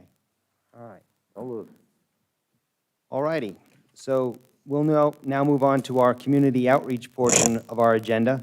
And again, I'll remind everybody that this is a 30-minute time period allocated for public comment on any consent agenda item or topic not on the agenda. Each speaker will be allowed up to 3 minutes to address the commission, and speakers should approach the podium, identify themselves, and direct comments to the chair. And when we're finished with the process, we'll address some of those comments if necessary. Sir.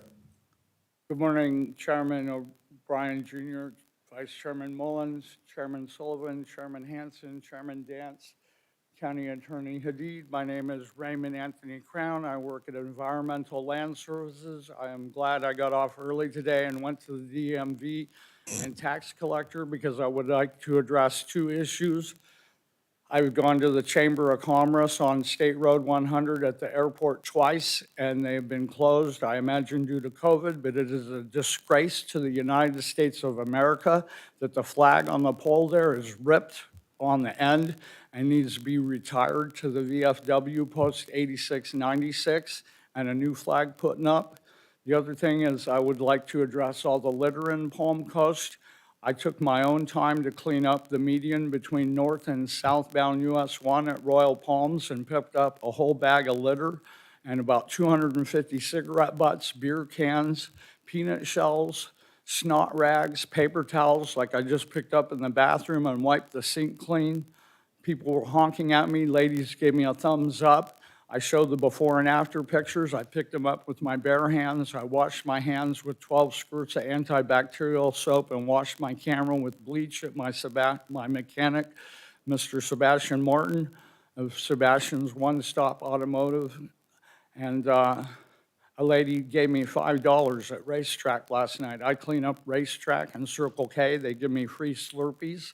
I plan on running for mayor of Palm Coast after I get off probation and get my civil rights restored and maybe county commissioner one day. And the first thing I'm going to do is enforce and raise the fines for littering. Like I moved the bus stop at my late mother's house at 90 Flamingo Drive because the parents were worse than the kids. The kids would throw their candy wrappers.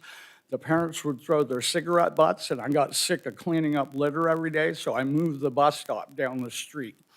And I pray for all of you every day. I was on my knees in my suit at First Baptist Bunnell yesterday, praying for all of our government in our counties, cities, states, provinces, and countries around the world, that they resist the temptation of corruption and bring about world peace and not have any wars over natural resources, territories, religions, or money. I'm like Miss America. I want world peace like my Savior, Jesus Christ, the Prince of Peace. I pray for our first responders, that they save and rescue the people they're responding to, arrest the bad guys, and come home safe to their families. All my sergeant, deputy corporal, Commander Bernie Woodward, friends at FCO are proud of me that I've changed my life around. I'm on the Narcotics Anonymous 24/7, 365 helpline, and I've been clean over 2 years, and I look forward to being a member of Flagler County and running for mayor and city commissioner one day. Thank you for your time, sir. Thank you, sir. Thank you.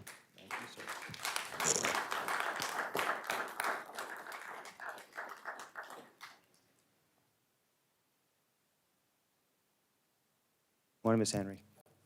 Good morning, Brother Chair, Commissioners, and staff. My name is Daisy M. Henry, Pastor Daisy M. Henry. I reside at 503 East Drain Street. I didn't have a chance to talk about the Carver Gym, but that's one of my heartbeats of the South Side. And it is a lot of history with me, and I just like to address the concerns. I'm on the board for the foundation too, and we work diligently trying to do things to the Carver Gym. And as Barbara had so beautifully wrote in the letter, I won't argue about what was in the letter, but from day one, I've stood before, not this commission, but the mission before Chairman Darby, and asked before a brick was torn down for the old school, and stood before the commission and tell them, don't push it down. I stood in this commission here before, in the meeting, I heard you going to tear the Carver Gym down. And so we don't ask much. And I'm just only one. We don't ask much without any district representation, because I've heard our district chair, commissioner, with a lot of negative addresses about different things. He said one thing and did another one. And I'm really upset with our representation in our district. A lot of people, because we don't say anything, we see and we hear. And like I said, this money been on hold for a long time. And I pray and ask you to move forward, because that Carver Center is a jewel in our area. Our kids don't use it. More kids from the outside come and use that gym more than we do. And so it's an access to the county, in the school system. There's programs going on. So please, don't let this program, there's a need.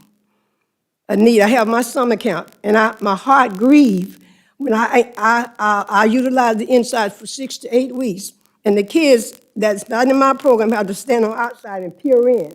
This addition would be a great access to the kids, because if I move in a room, then the other part can be open to the children. They can come in and play. So please, please, don't drop the ball with this money that we've added here. And I'll be watching, as always, and if not, the construction go on, you'll see my face again with more representation. Thank you. Next.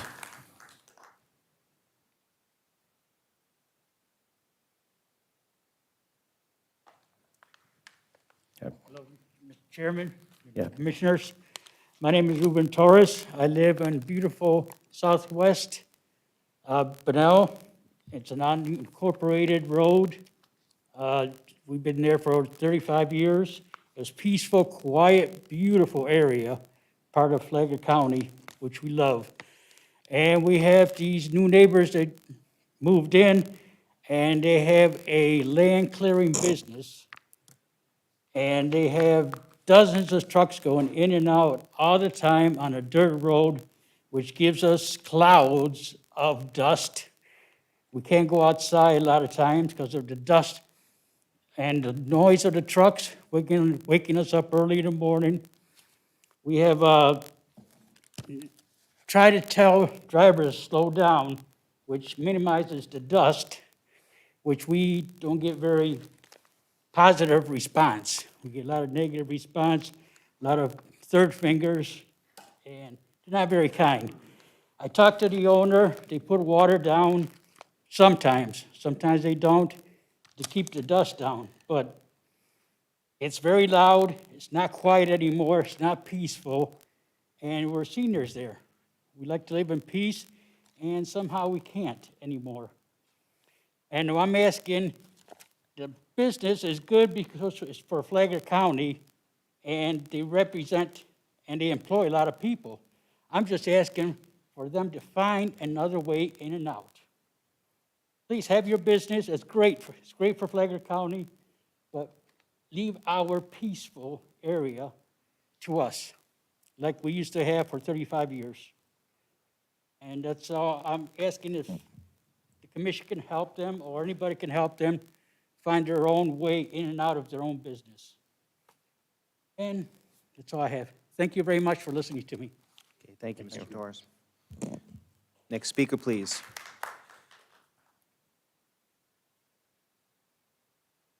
Okay, seeing no one else approach the podium, we'll close the community outreach portion of our agenda here. I think the only addressable issue, I know you sent us an update, Mr. Cameron, with respect to the process with code enforcement on that road over there and what was going on, so.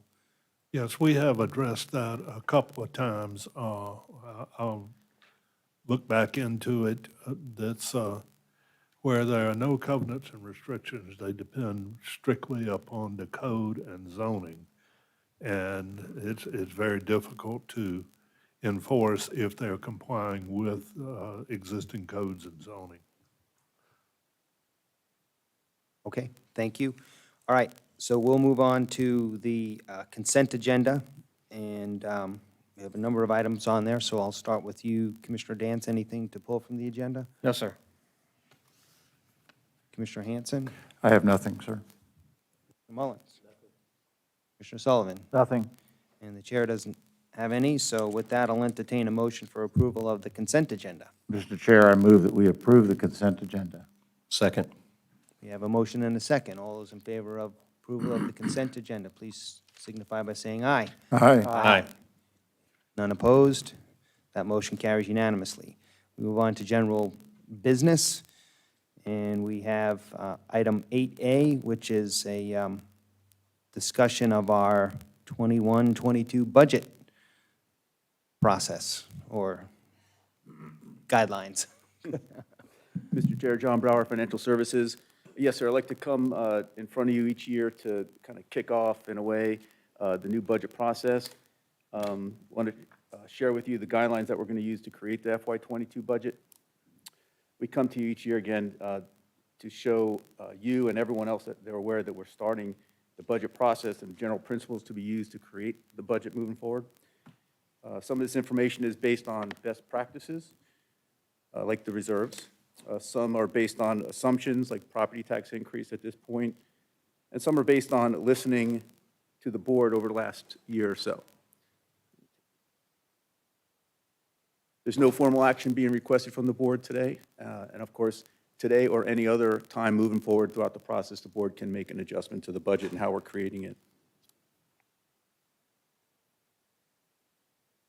Next slide, please. Thank you.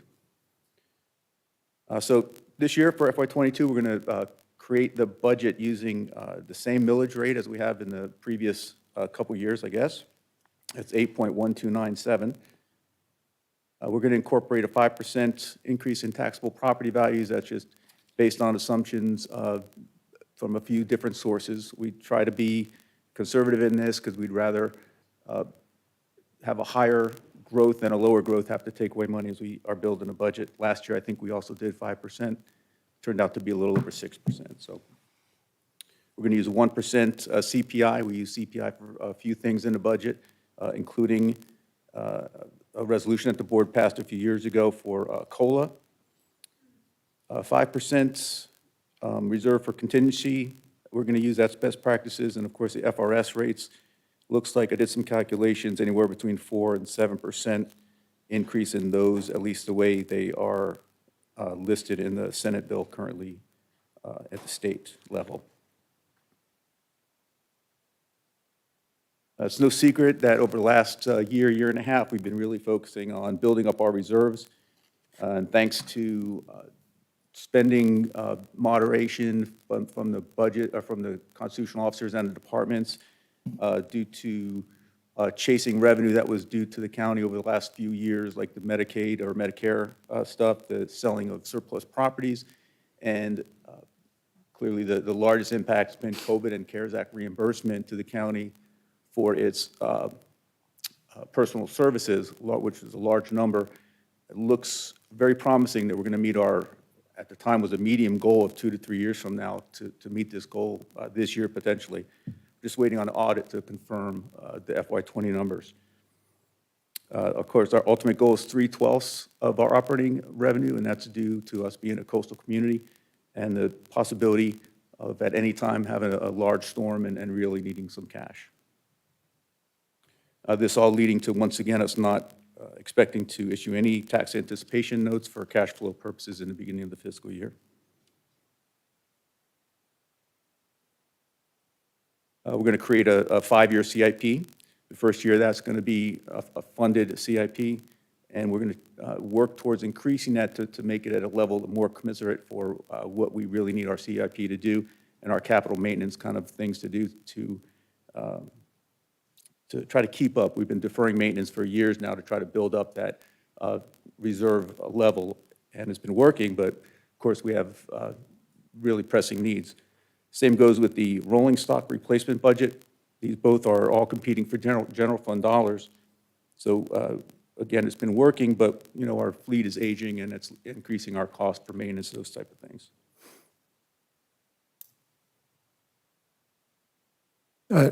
Just for the audience, capital improvement program, right? CIP? Yes, sir. Just so that everybody understands what you're talking about. That's right, capital improvement program.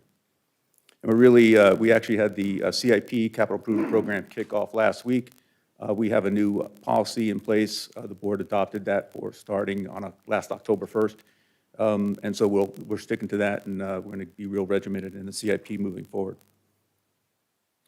The last couple years, we've used the pro rata share of what we expect the increases in the general fund ad valorem revenues to be. That's worked really well for us. We're continuing, or expect to continue that practice. Just for some general numbers, don't really hold us to it, but historically, the sheriff has had 30% of that budget. Board has about 61%. That reads for the board side about $2.3 million of increased revenue, which of course we'd want to address any type of cost of living allocation, increase in the CIP or the rolling stock we mentioned, all those things would be included in that. At this point, we're going to keep the board contribution for our health insurance at $10,500. May change due to an actuary report, but we held steady last year, even though there were some calls for it to be increased due to some claims. It's looking like a good move. We're not hurting in the claims department now, so we're going to probably look at the 10.5 again this year. And of course, one-time resources for one-time expenditures, and we're going to present just a one-year budget again this year. The considerations. We're going to have to work hard to keep up with the market conditions for our salary and our compensation. We just implemented the salary study last year, which was great, but it was a point in time. Markets are continual motion, so we want to make sure we keep up with them as best we can. The next two were on this similar presentation last year, and the reason is they're large ticket items, a lot of high cost for those. In the future, we're going to have, in the near future, staff is going to bring to the board a financial overview and strategic options presentation. And that's basically going to show where we are now, where we're going, what we expect moving forward, and some options that we're going to need to consider in moving forward in the future, next coming years. to address our future growth. As you know, we brought up several times, moving from a small county to a medium county, or from a rural to a more urban county.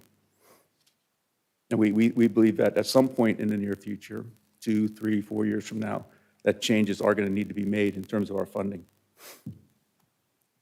We're going to continue, again, as a small county over time, expenses have found themselves in the budgets of other departments that shouldn't necessarily have them. And that's, you know, when you're a small county, you can do that. Something comes up and someone just says, I'll take care of it, and it becomes theirs forever. We'll be adjusting those over time. We've been doing that over the last year and a half or so anyway. So we're going to continue to do that so we can all understand what the true cost of our operations are in the county. And we're going to make sure we have enough flexibility in our budget moving forward for any type of unfunded mandates, whether it's from the state or from the federal government. One that comes to mind is that $15 an hour minimum wage possibility. That quick estimated to be around $198,000 just to bring folks up to that $15 minimum wage. And that's not including any compression issues or how we would address compression for the folks making a little bit over that amount.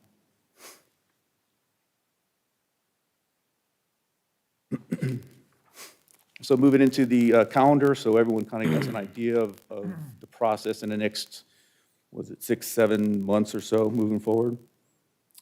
Obviously, things start off kind of today in February, and after today, we're going to be sending out some information to the departments and the constitutionals of how to, what to use to create their budgets.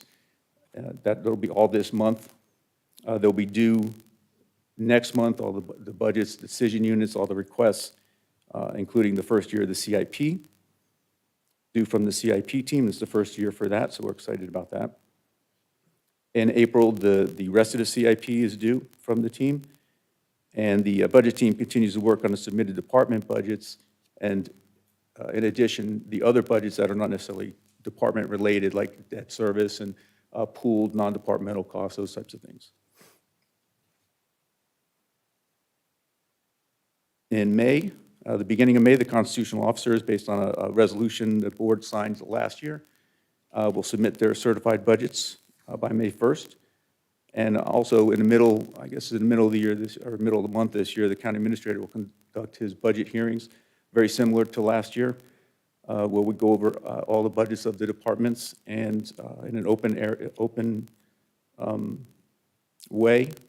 And we'll have it online again this year. And he'll discuss it, so this way he can get all the information available that he needs to make his tentative budget for you. In June, we get the preliminary tax values, and the decisions are kind of finalized in June of the departments and understanding what the constitutional officers' needs are using the preliminary tax values. In July, we get the certified taxable values, which are actually the ones we use to build the budget.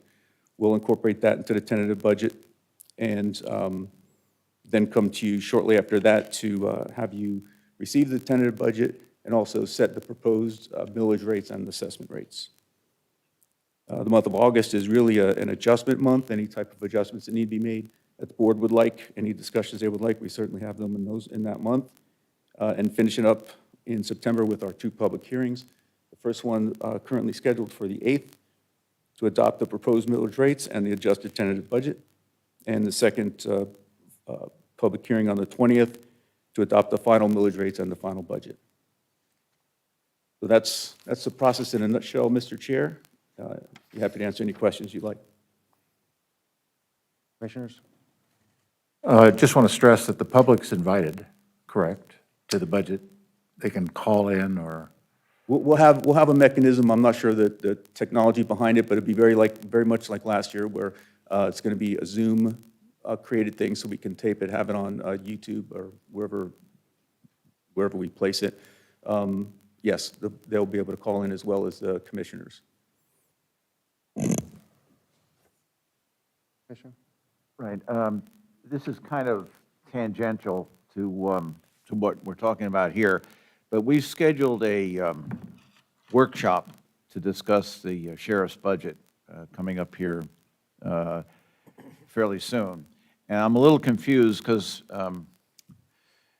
Commissioner Hanson had made a motion that we have a meeting concerning the number of officers between the city and us. You remember that, Greg, that you had come up with that proposal? So that's an additional meeting other than the one we've scheduled for the sheriff's budget. This one on, are we still going to go forward with any kind of coordinated meeting with the city concerning number of officers? I'm just trying to clarify in my mind what we got coming up. Actually, the joint meeting is with the sheriff and our BOCC and Palm Coast is to look at what changes have occurred in population, service demands, things of that nature, and what will be required in resources going forward, and how do we equitably divide that up? That is the purpose of the meeting with the sheriff. It's one meeting. That meeting Okay. with the sheriff is the only meeting that we have at this present time. He doesn't plan to present individually before that meeting, as far as I know. Okay. Any other questions for Mr. Brower? Okay, thank you, sir. Thank you very much. Thank you, Mr. Chair. Okay. Next, y'all don't need to clap from numbers and budgets. It's pretty boring, Yeah, it's boring and it's never very happy. but very important. I'm sure he appreciated that applause, though. He doesn't get that often. That's true. I apologize about that, Mr. Brower. Okay, next item is item 8B under general business, and that's an adoption of a resolution to vacate the western terminus of Pamela Parkway. The petitioners are Richard Marshuka and John Dougherty. I hope I got your name pronounced correct this time, sir. Okay, and Mr. Telfer is going to kick this off. Good morning, Commissioners. Tim Telfer, Flagler County Resiliency Resource Stewardship Manager. And item 8B is a continuation of item 8B from the January 11th meeting. At that meeting, a resolution was presented to the board to consider petitioning a portion of Pamela Parkway here. You've mentioned the petitioners themselves. The area under consideration is approximately 7,600 square feet at the western terminus where it meets the Intracoastal Waterway.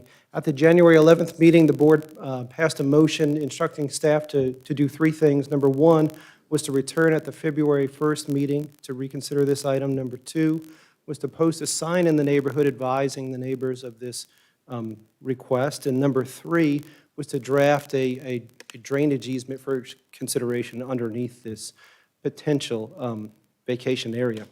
Number two is something I want to return to. That sign in the neighborhood did generate some dialogue from the neighbors. I've received some emails, and I believe some of you have also. They've expressed that they do utilize this area for appropriate purposes at a water body here. And I want to also advise the board that they do have legal representation in the audience this morning, as does Mr. Doherty, if there's any questions for either of those folks there. But with that, I mean, in brief, this is a 7,600 square feet. The petition to vacation was received by the county roughly in December after a lot of dialogue about how to approach this subject. At this time, you have the draft resolution, you have the draft easement, and we stand by for any questions you may have on the matter. Commissioners, Commissioner Hanson? I think it's appropriate at this time to lay out how we got to this point. A citizen of Flagler County approached me and took me down and showed me this and said, is there anything the county can do to keep water from coming in and flooding the neighborhood? And I said, I don't know. And I sat down with county staff and county legal, and we came up within what the state law allowed us to do was to give that land to the adjacent landowners. And we thought that might work, but then it still didn't solve the flooding problem. And so we said, well, let's offer this up, and with the proviso that the people that we offer this up to would put in a seawall to prevent flooding. So at this point, there's nobody involved in the county, or none of the citizens are involved except for county staff and the legal department and me. So we went to Mr. Doherty and Mr. Machuca, and this is the first time they'd heard of anything like this, and we asked them if they would consider building the seawall. And if they would do that, we would give the land, divide the land right down the middle and give it to each landowner as per state law allowed. And that took, Tim and I have been working on this for a year or so. And we finally thought we had an agreement in place, and then there was I consider an overreaction by a citizen, and started calling people names and suggesting that I was getting profit off of this somehow, and that Mr. Doherty was a very bad person for doing this. And I want to stress that neither Mr. Bochenko or Mr. Doherty had any idea about this program until we went to them and said, would you guys consider this? So there's a lot of issues, like if we did this, we would make that land would no longer be public, it would be private, which would indicate that maybe the homeowners would not allow people to go onto their private property. I don't think that would happen, but that's certainly one of the arguments against this. With all that said, I intend to enter a motion today to scrap this entire program and put it on the county budget, put it back to the county budget, and then we will go in and do what's needed to do here to help protect the neighborhood. It's about a $25,000 project. Maybe it's 30 or 40 in the end, but we've had estimates of 20 to 25,000 to fix that. So again, I am, Mr. Chairman, at the appropriate time, whenever you decide, I will make a motion to scrap this entire project and put the project itself back on the county budget for next year. Okay. Thank you. Other questions for Mr. Telfer, commissioners? Yeah. Commissioner Mullins and then Commissioner Sullivan. Yeah. Tim, I've got a couple of questions for you, or three of them, actually. Number one, I'm going to just ask this. Who put the sandbags in front like that? Is that General Services? General Services. We did that. Okay. Yeah, we did that. So we, But there's no comments from the audience, please. Commissioner, Yes. I was contacted through a commissioner, a citizen that had been studying the flooding there, was really concerned when the last storm was coming through, and asked if we could sandbag it. And I instructed General Services to sandbag that. okay. So, and my reason for asking is I was trying to make sure that no one personally is trying to make that inaccessible.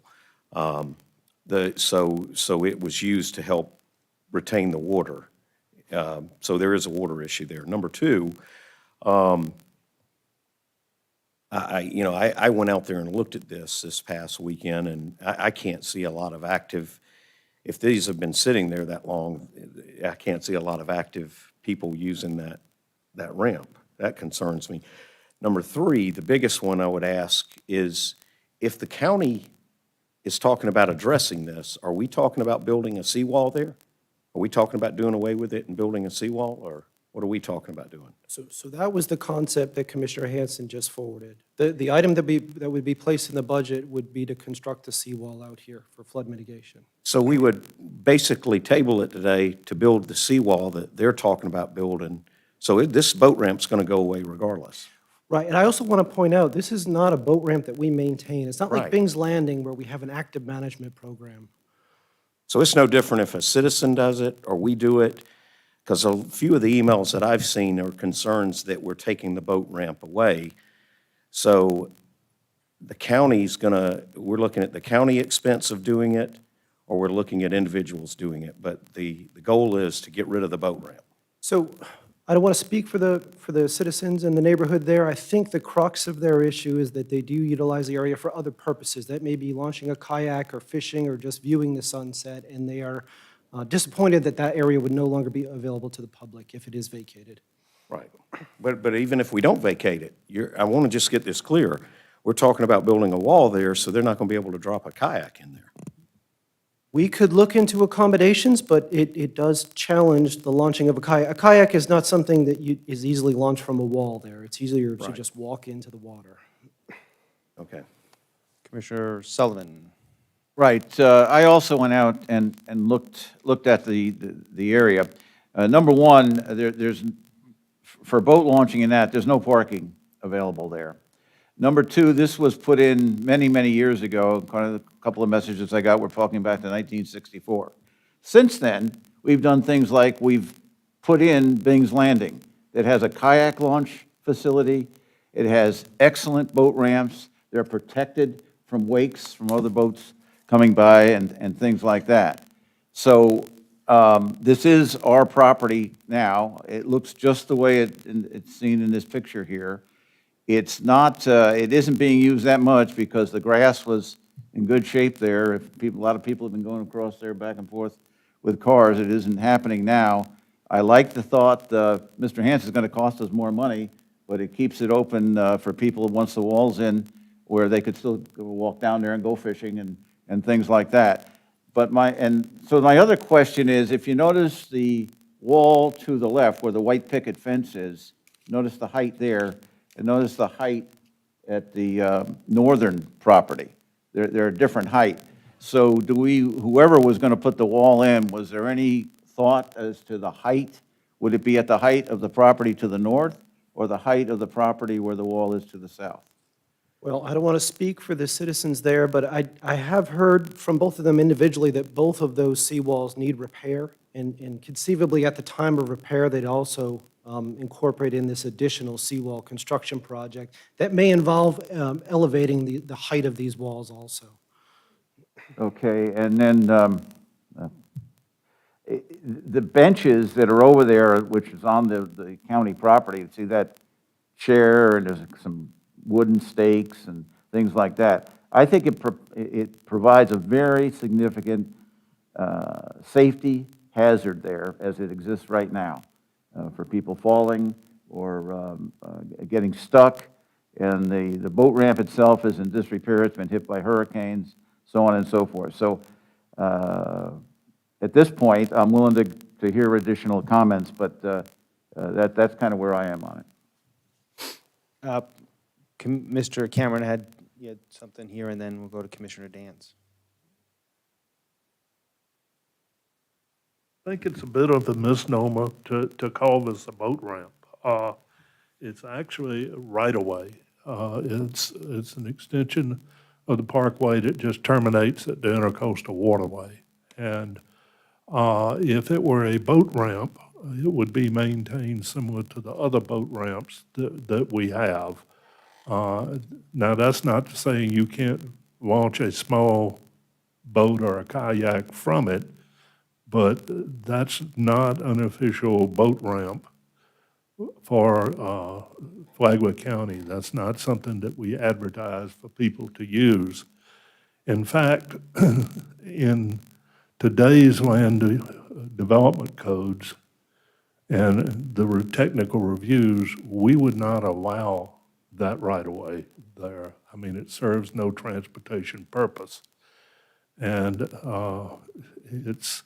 this vacation idea is something that is commonly exercised, not particularly with roadways ending into waterways, but in situations where you anticipated that there would be a need for a right-of-way and for transportation and that, or access, and that went away. So I think that if you look at that, it'd be very difficult to back a trailer with a boat of any size down without having a paved access all the way down.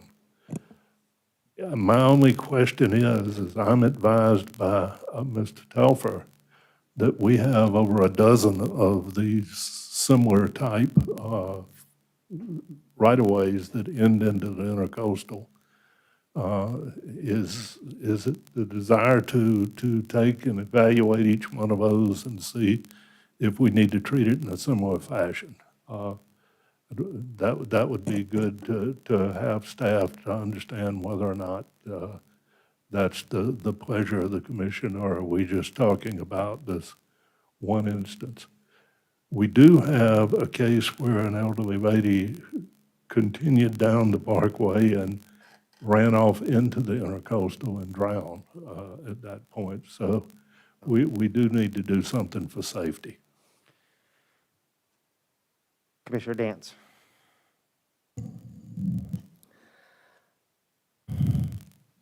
Before we float a motion, let's just understand that this is a piece of property begging for a design solution with the input from the surrounding neighborhood. It's an access point to a public waterway, and these accesses are extremely valuable to the public. We even have the FIND organization, the Florida Inland Navigation District, actually supports public access to public waterways through grants just for sharing the costs of communities improving access to public waterways. Has there been a hydraulic study that would determine if a seawall was even effective that you know of, Mr. Telfer?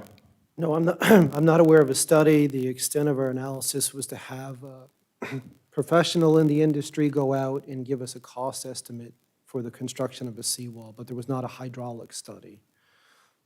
So before we rush to finding a solution that we don't even know is going to be the right solution, I think, for reading from some of the news that's been published in the last week on what the community has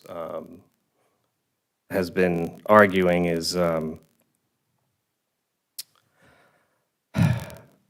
I think I don't want to see us rush to something before we get community input. It seemed like there was consensus from what I read from Mr. Doherty, even the other citizens that commented about, there seemed to be some common ground that everybody could come to an agreement on a solution for the problem. We're in the middle of the FIND grant process right now. It started in January and ends the end of March. It might be a little bit fast to get something done. But we can definitely start working with FIND to be able to see what opportunities are there. Now, they grade the grants based on the level of access, and this one wouldn't be a high access because from everything I've read, a boat ramp, it doesn't have the area to facilitate a boat ramp. But kayak launches are low impact and could be accomplished here. You can create barriers to this from vehicles with natural vegetation. We can put up palm trees and different things to prohibit vehicle access, similar to the berming that Mr. Doherty had put in adjacent. You can continue, and as I understand, there's a drainage issue that could tie into this as well with the stormwater that flows off of the roadway and empties down this canal. So there's an opportunity even for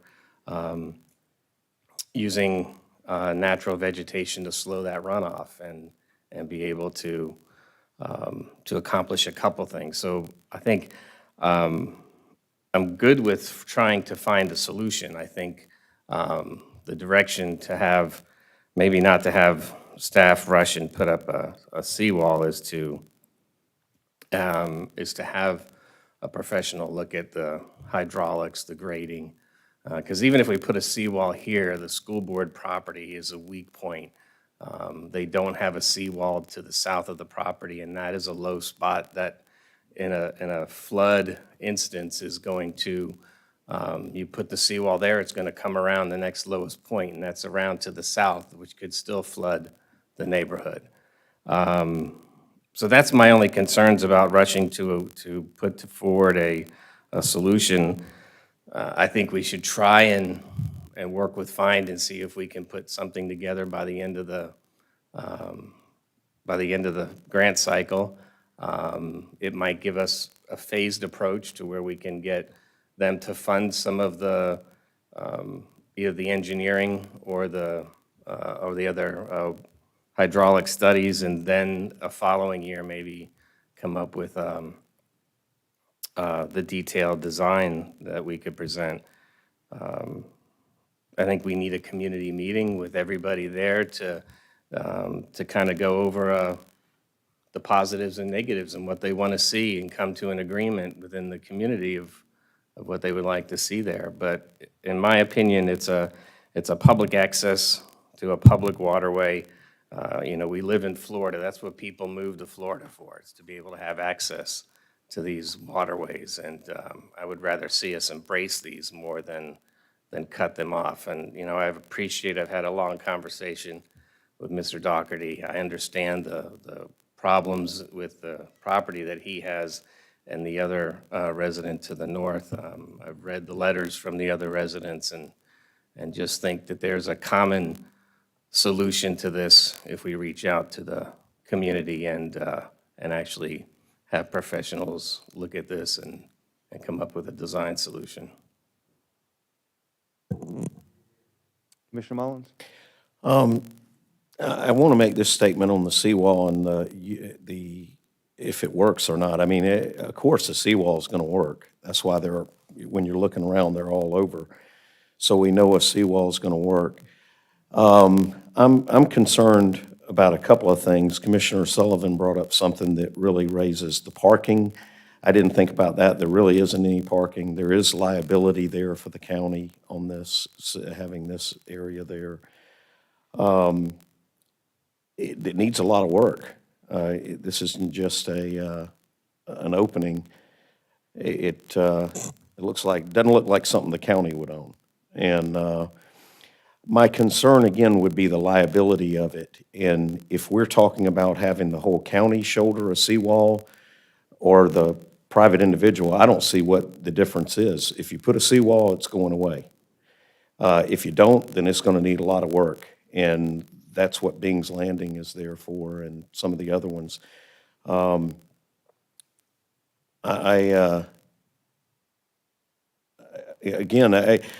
one thing I would be concerned with, one of the other things I did not mention, and I've heard this, but I've heard so many different things, I take it with a grain of salt.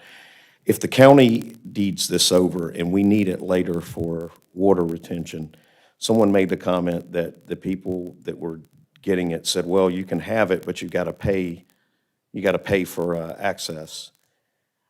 My feelings are this is my personal feelings. If somebody gives you something and they need it for the better of the community, it's pretty bold to ask for paying for access to it to straighten out the community. So I hope that wasn't said. I'm going to take it for a grain of salt because I didn't hear it for myself. But I think if we do anything, we need to maintain right-of-way access to it in case we need to do something in the future over there. But again, what I'm hearing is a seawall over and over. And if the school doesn't have a seawall down there, they certainly have enough money and they need to maintain their own property. They need to put up a seawall. So I don't think if water starts coming in down that way, they need to step up to the plate as well. But that's all I have. If there's no other questions, Commissioners, I'll open this item up for public comment. Okay, we agree with that? Okay, all right. So we're going to open this up for public comment. Anyone that wishes to come forward can do so. Please identify yourself. You have 3 minutes. Keep the comments germane to this issue. And then also, I would remind you that our rules of procedure do not permit for any clapping or any of that kind of stuff. So let's just go forward. Sir. Gentlemen, thank you for hearing us. We appreciate it. My name is David Purdy. I've been a resident here for over 30 years. I retired from the Flagler County Sheriff's Office, and I reside in that area, have been there for 30 years. I've raised a family of 7 there, and 11 grandchildren. And we use that ramp quite extensively. My grandkids caught their first fish there. I maintain that property. I have cut it every year, every summer, for 30 years. The county has never been there. They've never done one thing there. We maintain it as a group of people, and we use it. Sunsets, kayak, fishing. And it was never really a big boat ramp, just something small to use, put in. I've got a small boat, put it in, go fishing, stuff like that. But it's a great asset for us, and we enjoy it very much. And we really didn't realize how much we enjoy it until it was put in our face that we were going to lose it. And we're like, whoa. Now, as far as the seawall goes, I went down and measured. There's almost a 3-foot difference between one seawall to the north and Mr. Doherty's seawall there. Now, I have videos if you want to see it, because I never leave for the hurricanes. And I went down after the hurricanes, actually rescued Tom and his wife and took them out of their house because their house was flooded. And I carried them out myself personally, out of their flooded house. I took videos, and the seawall would not do any good at all because it came 3 feet over Doherty's wall into that house. So whether if he had a seawall there or not, it didn't. The tall seawall, I measured it, was 1 inch from coming over the top of that. We actually use it for drainage because we have more trouble with flooding from the rain, because from A1A down Pamela is a grade, and my road, Deborah, comes down in the grade, turns on John Herschel, and the water all goes out that way. When they put the sandbags up, we saw what a bad was. It backed up the water into Carl's yard, and the whole street stayed flooded for a long, very much time. So we do need the drainage there. And we're glad to do whatever we can do to participate. At one time, we had it looking really nice. We had decks there, we had chairs there. When my son came home from Iraq, he was married there with his wife. So it's a nice area to keep. And I just want to bring this to your attention, gentlemen. Thank you for hearing me. Thank you, Mr. Purdy. Next speaker, please.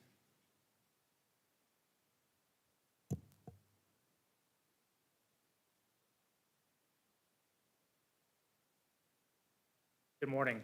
Dennis Bayer. I'm here, really, I have 2 clients this morning. One is the Hammock Community Association, and the other clients are some of the neighbors in the area. If I could address the concerns for the Hammock Community Association first, and then get into the concerns of the neighbors.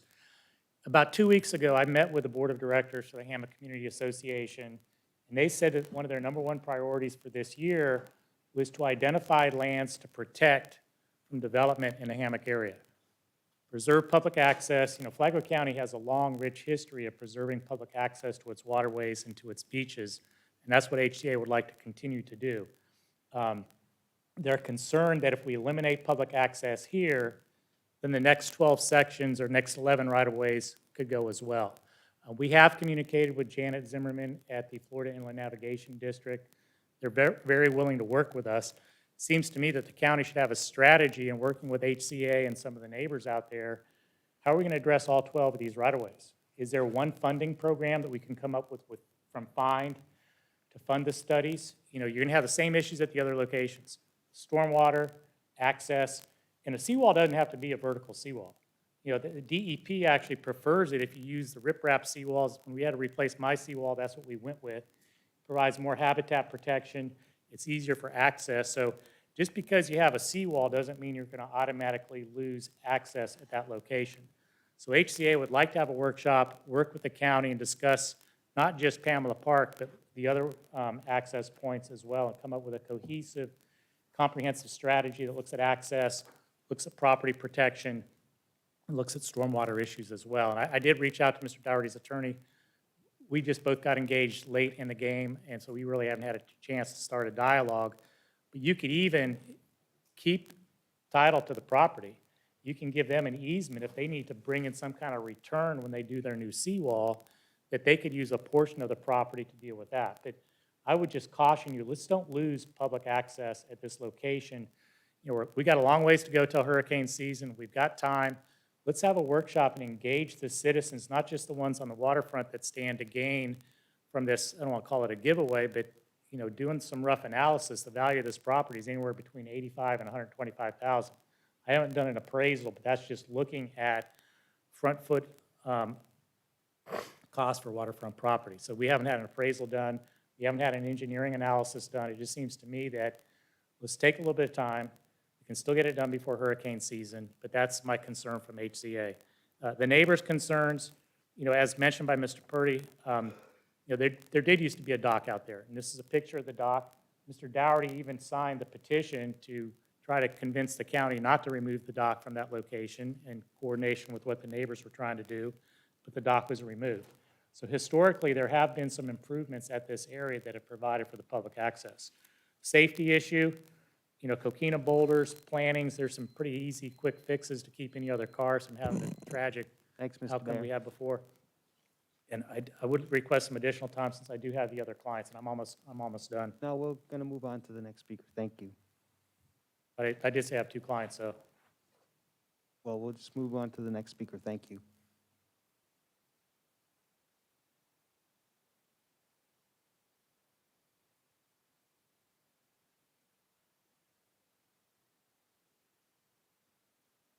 I'm Krista Grinstead.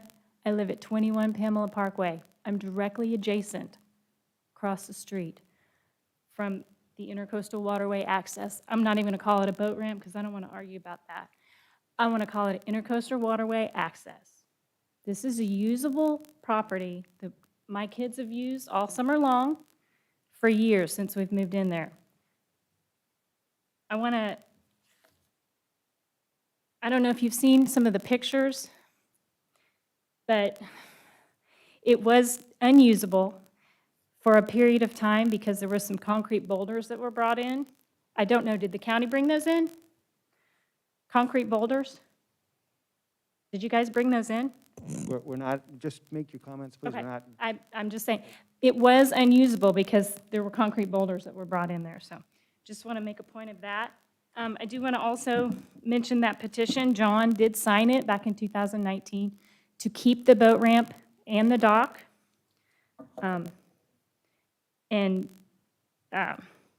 was prior to when he purchased the house that he currently lives in, which is just south of the boat ramp. I have a petition that I want to, can I give that to you? Do you guys want to see that? Okay, sorry, I'm a little nervous. I don't really get into politics that much, but I'm very emotional about this.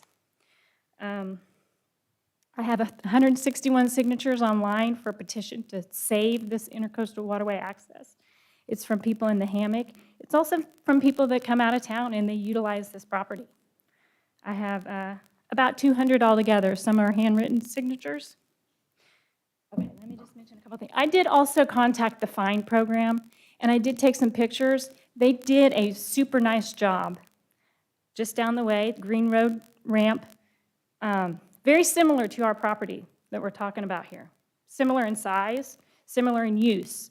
There are just only a couple of areas where you can park a trailer, which is about the same size as what our area is. Just you can park about a couple of trailers, and I'm talking small trailers, maybe for a kayak or a little sea-doo, not a big boat. I have those pictures if you'd like to see those. They did a wonderful job. I think that's something that we could utilize and we could do for our area as well. I don't know if that was looked at prior to just agreeing to give the land away, but that could be something that I would be happy to work on. I'll head that program up. We can get some funding. I'm sure our community would also like to fund that as well. I don't think that we address any of those issues before we jump to just giving this land away. Okay, this is valuable land. This is why people live in Florida. This is why we moved to the neighborhood. In my appraisal, it has value. It adds value to my property. There's a listing right now online that has, it's addressing and it has boat ramp access and intercoastal waterway access. thank you, Krista. It's listed. This is a value to our community. You can leave the petition with the clerk if you would like. Thank you. Next speaker, please.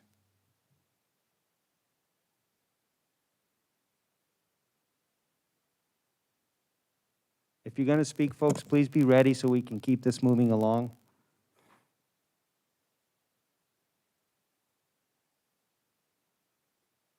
My name's Carl Grinstead. I also live at 21 Pamela Parkway.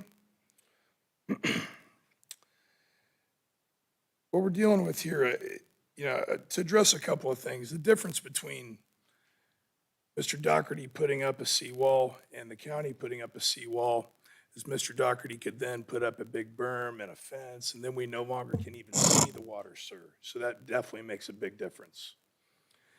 And the fact that there's no parking there, there is absolutely enough parking for 2 to 3 boats and trucks on each side of the road. And the fact that maybe it's not being used so much is there's a pile of sandbags there. And it's also wintertime, the water's a little chilly. If you look up and down the intercoastal, there ain't a whole lot of boats. You go down to Bing's Landing, it's pretty wide open right now. You go into summertime, you gotta park along A1A. It's not even, it's a joke. Who wants to take all their stuff down to Bing's Landing, we're talking kayaks, and mess around with the big boats down there? That's ridiculous. We need our water access. Don't take that away from us. I see the rest of my time to our attorney. Thank you, Mr. Grinstead. Next speaker, please. I'll just remind you guys that we're... Well, that's not how it works, sir. Okay? We have rules that we need to follow and be consistent about.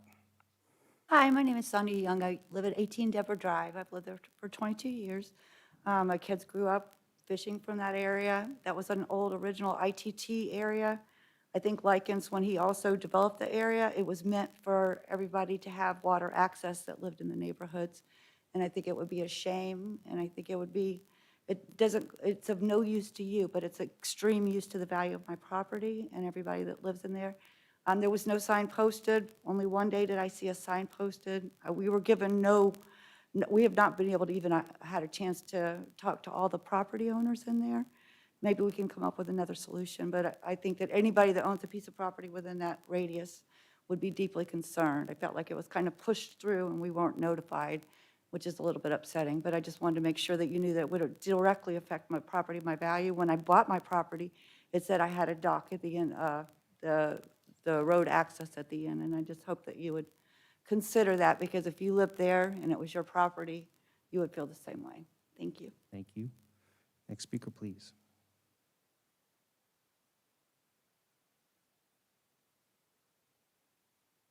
Hello, my name's Ed Sheplin. I live at 17 Pamela Parkway. Sir, would you please Oh, help come us? over Yeah. here. Yes, thank you. That's helpful. Thank you. When we had bought our house 18 years ago, we were told we were deeded access to Intercoastal, which was one of the big selling points. And coming down here, I came down A1A because I wanted to see the beauty of the ocean, Flagler Beach, and it was mesmerizing. On the same accord, yesterday we had gone out Frank Butler ramp north of us to go on Intercoastal with my neighbors Dave and Lois. Of course, the wind came up at 20 miles an hour, and a 16-foot boat. We couldn't go very far, so we turned around and came back. But we didn't go to Bing's Landing because, one, it's too crowded. There's too many boats there. There's limited access to the water. Two, I can't back up a trailer with crap, so I do not want to get into that type of atmosphere. But over the years, I used to use the ramp to launch my 18-foot Sea Ray in my community at the end of Pamela Parkway. But over the years, with all the construction on the west side of the canal, of the river, or the coastal, with all the docks and all the development, all the sand is washed ashore now, and you cannot launch a boat because you can't get it off the trailer. There's too much sand there, which probably had a lot to do with the construction. But my concern is we've lost the beauty of getting down to the Intercoastal, and I don't understand how the county could give a $300,000 piece of property to two owners, one that doesn't even live there, and his house is a disgrace for north of the Doherty's house, and to Doherty, if you want to give away a piece of land, I'll put a $25,000 seawall and give that land to me. I mean, it's ridiculous that you would give a valuable piece of property to two people who had no concern for the rest of the community and our access to the river. I like the idea of Mr. Dance getting the grant and building that thing up and making it look nice, but it's still nice to have the access to the water, to enjoy fishing, sunsets, and taking our grandchildren there. All of us have gotten to the age where we do have grandchildren now, and we would like to keep it that way. It was one of the selling points when I bought the house. We were told we had deeded access to the community.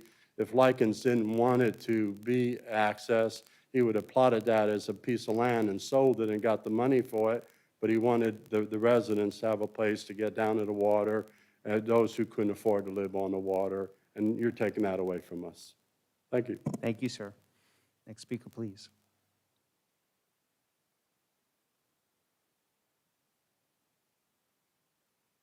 I'm Tim Gorlick. I live at the head of the street, 4 Pamela Parkway. I'm new to the area, probably the newest resident. And again, it was on my, when I bought the property, it was that there was access to the river.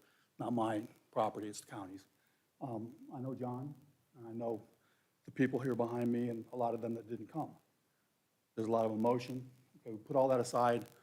The picture that was shown up here, the sandbags and the way it doesn't look mowed and all that, that's not a good representation for a lot of reasons.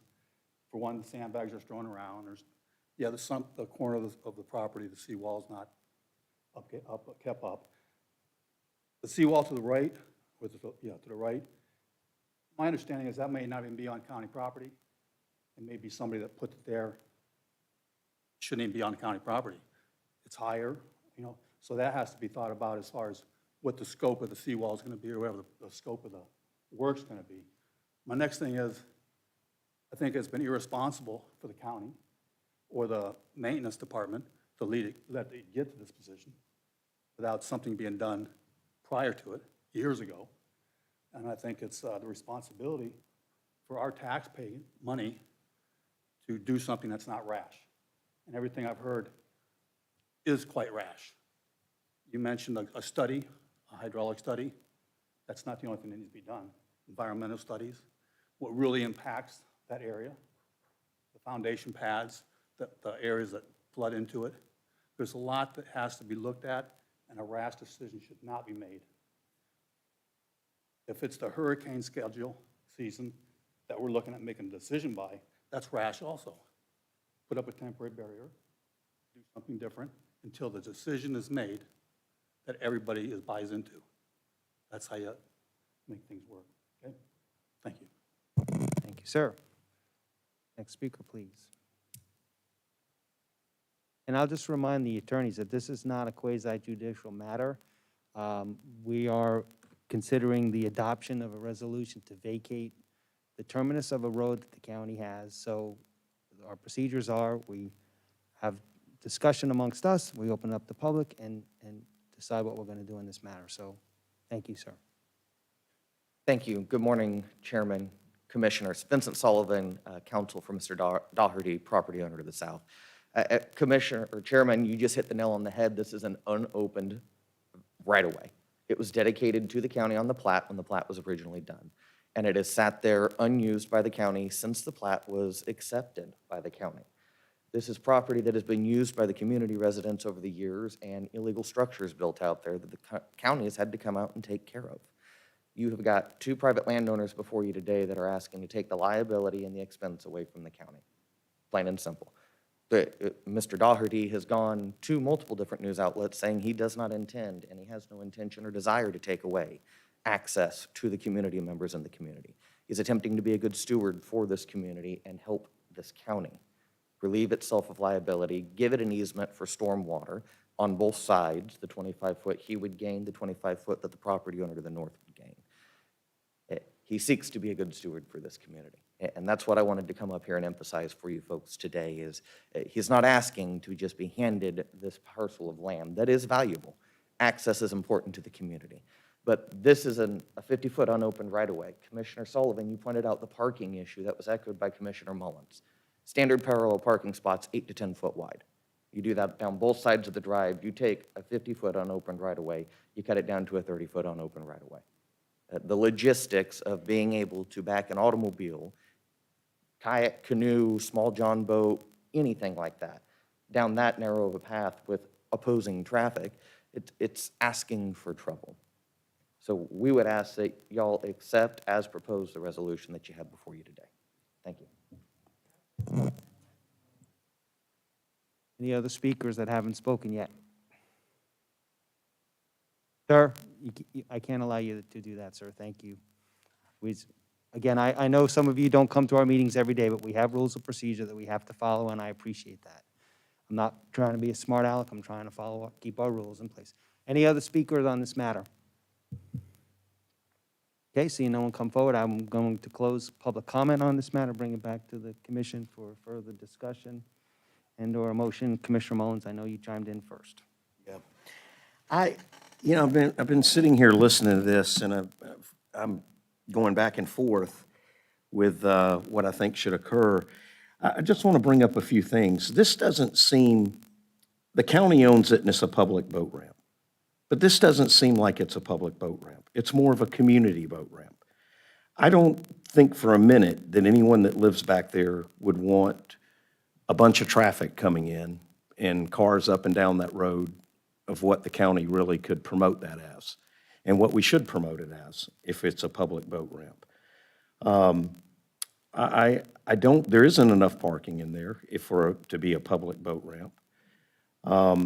Not to mention, if it's a public county piece of property and we had a dock or something there and a homeless group came out there, there's nothing we could do. It'd be very difficult to move them off there. So I think when people, it seems more like it should be a community ramp. And when I say community ramp, for that neighborhood. I'm confused on why hammock association is over there. Most of the people over there that live there that I've run into and I've talked to said they live there, that they don't want to be part of an association. They don't want to be part of that group. They don't want to have the rules and regulations on them. They want to live freely and enjoy the peace of being over there. I hate that we're even talking about a ramp in a little area like this because this upsets so many people's way of life. I've heard 2 proposals here. I've heard let a private owner build build a seawall, let the county build a seawall. But that doesn't seem like what the issue solves the issue the community wants. They want a boat ramp. I would ask this, is there a group, this should be owned by an association. This should be owned by a group of the neighbors there. And I'm assuming there is, Tim, is there an association at all over there? So there's not really an avenue to spin this off to the community. I don't know. I mean, that's just some concerns I have when I look at this because I agree, I'd love to see a boat ramp stay there, but I don't see how the county can own it and it not disrupt the lives of many of the people that are there. And we have to expand parking if we do own that, and we're going to make it a public boat ramp. You've got to. It's too much of a risk. And the liability of it being like it is way too high of a risk because it's not kept up. That's all I've got. Commissioner Dance?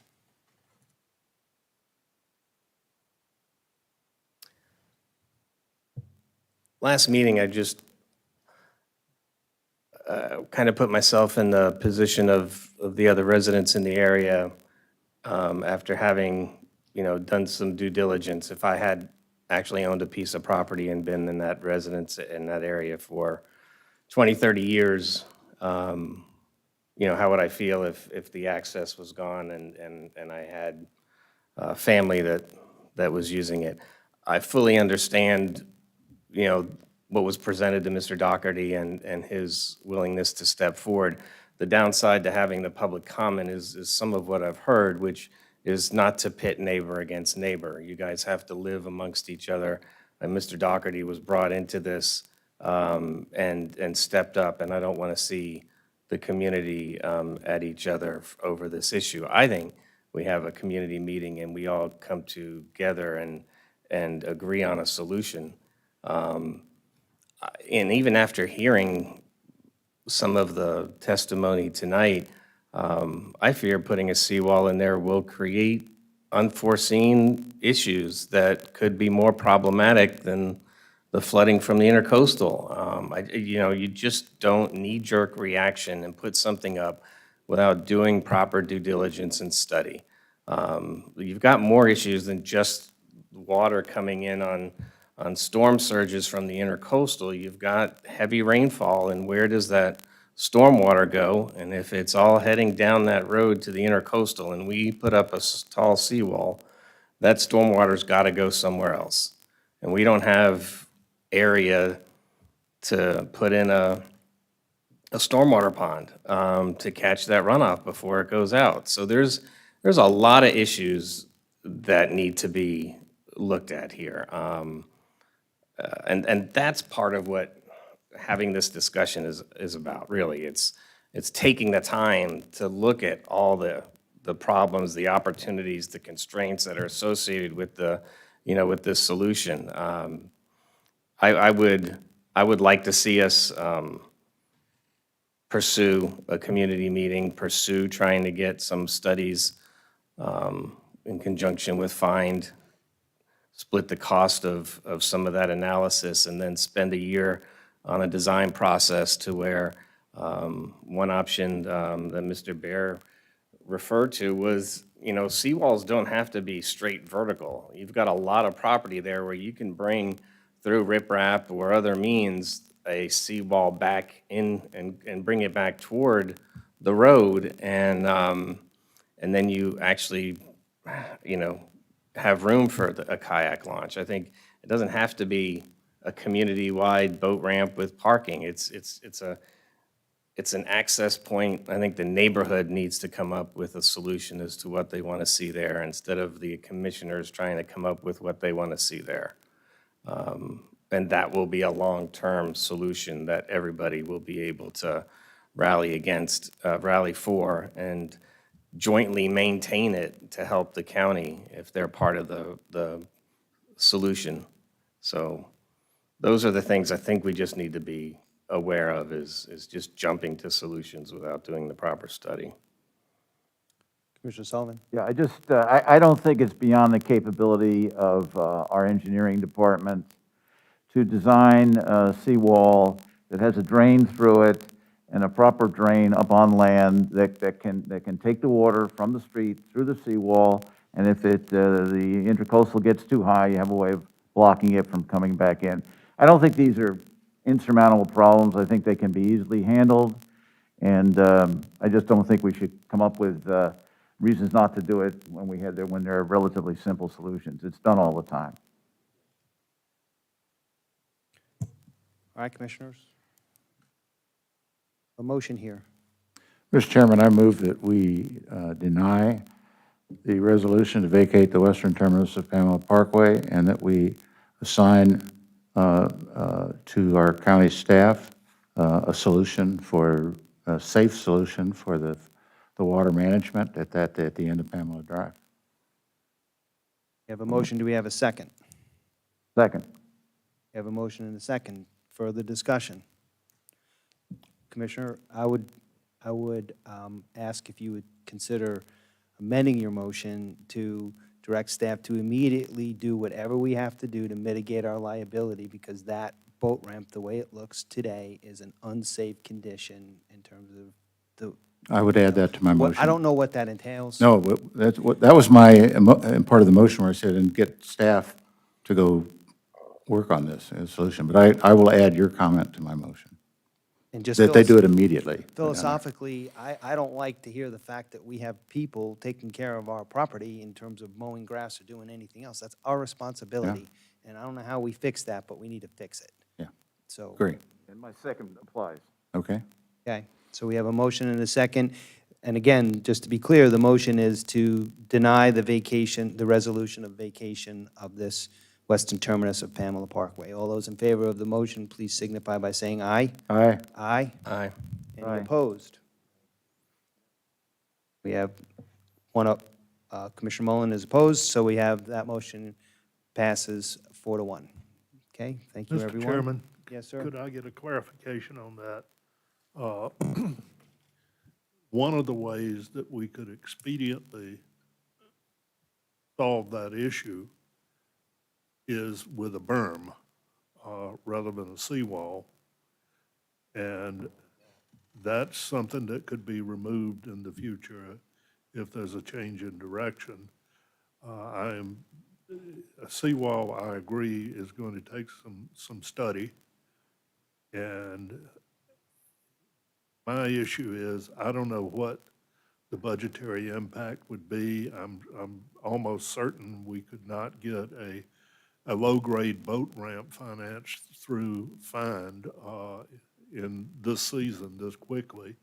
That's not impossible, but if we don't do it, the liability still exists. If I use a berm, I can begin that process immediately. Well, I think we've given him the authority to do that. Yeah. Yeah. I think the- Yeah, we've given you the authority to do that. Yeah. Yeah, go ahead, Commissioner. I just want to make a comment to the group over there in the community. Find a way to make this a community ramp and get the county away from it, because you guys don't live over there so you can have county hovering over you. I've talked to many people that live on that side. They don't want association. They don't want, you want to live in peace. And that's why I feel the way I feel with it. We need to be done with it, which I don't know what the solution is. But I encourage y'all to look as a community.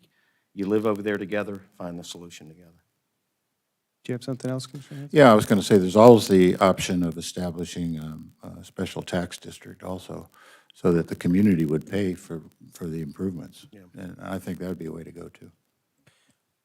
And one final thing, I mean, to counter the part about maintenance, DOT comes in, does maintenance agreements with municipalities to where they maintain something, so it's not beyond us to do a maintenance agreement in the future with a neighborhood or individuals.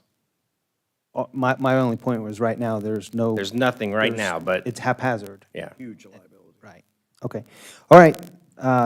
We have no public hearing scheduled, so we'll move on to item 10 on the agenda, which starts with additional reports or comments, and we have the county administrator report. Thank you, everyone, for Thank you. your participation and your courteousness. Thank you, Mr. Chairman. First off, we received, I'm sure you know, some good news in the past week or so with regard to easements on the beach. Unfortunately, regardless of efforts of the neighborhood and our efforts, there are still people that will not voluntarily sign an easement. We continued those efforts. We have been authorized by this board to take legal action if necessary, but I am optimistic for the first time that we are going to bring this to conclusion. We're not going to lose that funding, and we're not going to put the whole island in jeopardy over there because of a failure to take action to protect the beach. I'm sure the county attorney has got an update on this, but since it is a legal issue at this point, I'm probably said all I should say. I would like a motion from the board to accept unanticipated revenue of $50,000 for the purpose of renovations to the Carver Center. Mr. Chairman, I move that we accept the $50,000 contribution to go towards the Carver Center. Second. Okay, I'll open that up to public discussion. Anyone from the public wish to comment on that item? No one. I'll close public comment. All those in favor of the motion, please signify by saying aye. Aye. Aye. None opposed. There you go, Mr. Administrator. Anything else? Done. Okay. Mr. Hadid. Yes, thank you, Mr. Chair.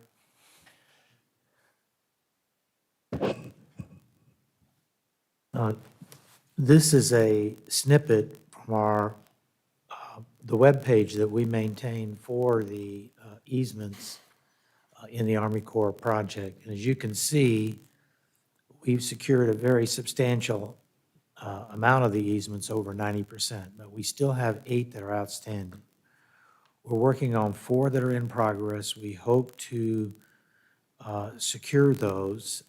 What we have done prior to seeing this chart, the Grassroots GoFundMe group was able to bring in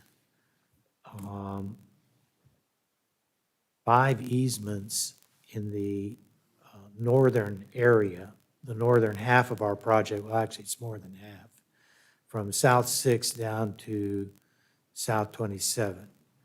So that's why these numbers are lower than they have been. And we also, within those that they were able to acquire, they also brought in somebody in the South 2700 block, which is our southern area of this project.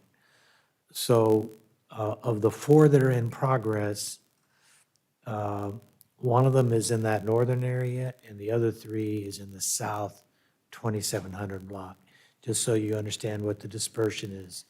Someone can go to our website, and that map is interactive. That is, you can run down the whole list or the whole length of the project and identify those that are in progress and those where we are having the difficulty with. Now, we have identified 4, you see in red, marked in red on that chart. 2 of those are in the northern portion of the project. One is a dune remnant in the South 2400 block, and the other is another remnant in the South 2500 block.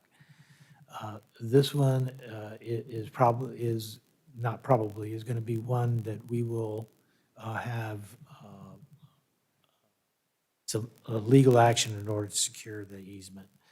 So that takes 2 of the red 4s, then there are 2 others, and those 2 others are in the South 2700 block.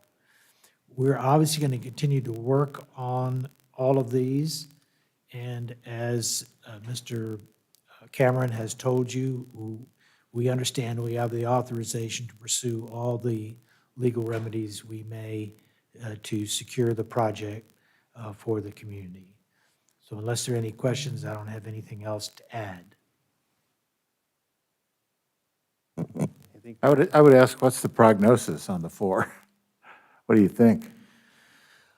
Well, I think we will be successful and secure them. We just have to, what we have tried to do is address all of their concerns.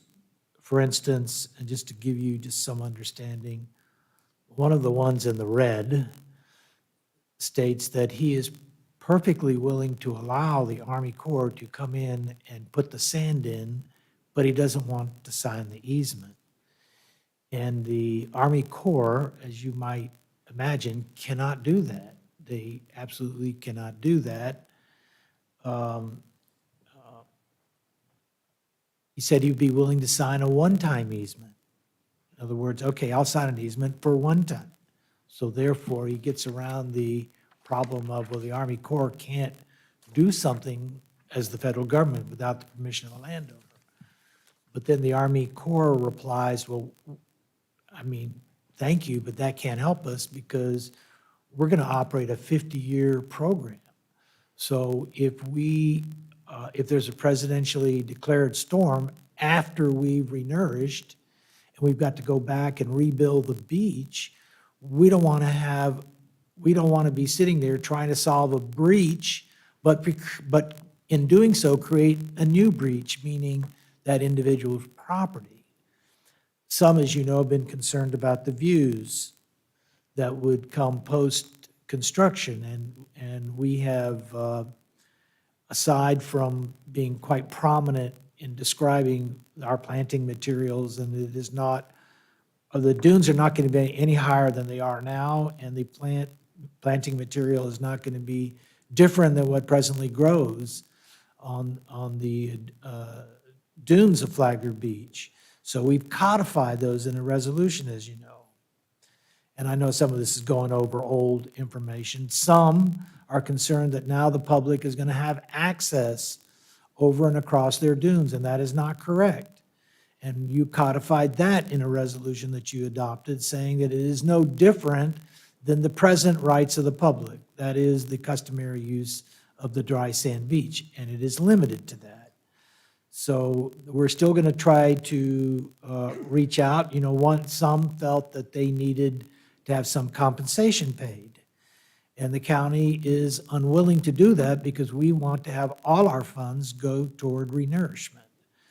So to step into that void, some citizens decided to create a GoFundMe account. They were very successful. The 4 in progress, the ones you see marked in progress, all have agreements with the GoFundMe group to sign easements for compensation.